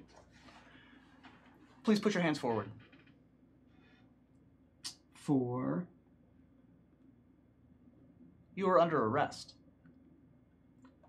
For... That's where we're going to end the episode this week. What? Oh no. Looks like the Azorius have turned on their loyal son. I'm sure it's just a mistake. I'm sure it's fine. I'm sure I needed my 4th form of identification. So the 3 characters that are there are at the table right now. Meanwhile, Velma, off on her own adventure. Might have to do a jailbreak. Maybe. Might have to do a jailbreak. You can come back. Come back. We're, they are under arrest. Okay.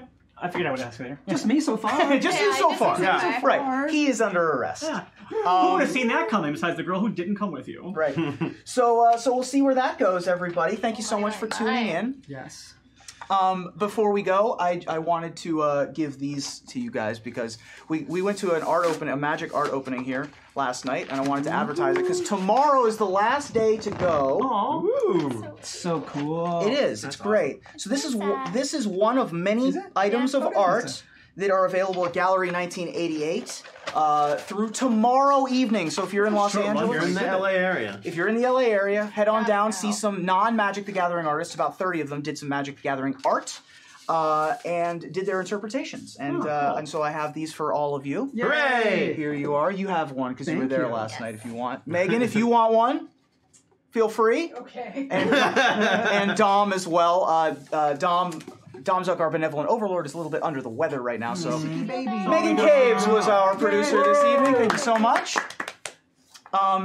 Be sure to go to bit.ly.ly/XLGAURAV for Gaurav's Extra Life page and tune in with him at GameholeCon next weekend. Yes. Let the folks at home know where they might be able to find you. Okay, so I'll take this off for a moment. What? I don't have real horns! Horns! I do this every week! My name is Jordan Pridgeon. You can find me on Twitter at Jordan Pigeon. You can also find me on other nights on Saving Throw. I know we're on twitch.tv/DND now, but on twitch.tv/Saving Throw show, I have a show Monday night, which is East Texas University. And it's real fun. Gaurav is also on that. And then Friday nights, Wild Cards, our Weird West show, which is wrapping up its last season of this campaign. Very cool.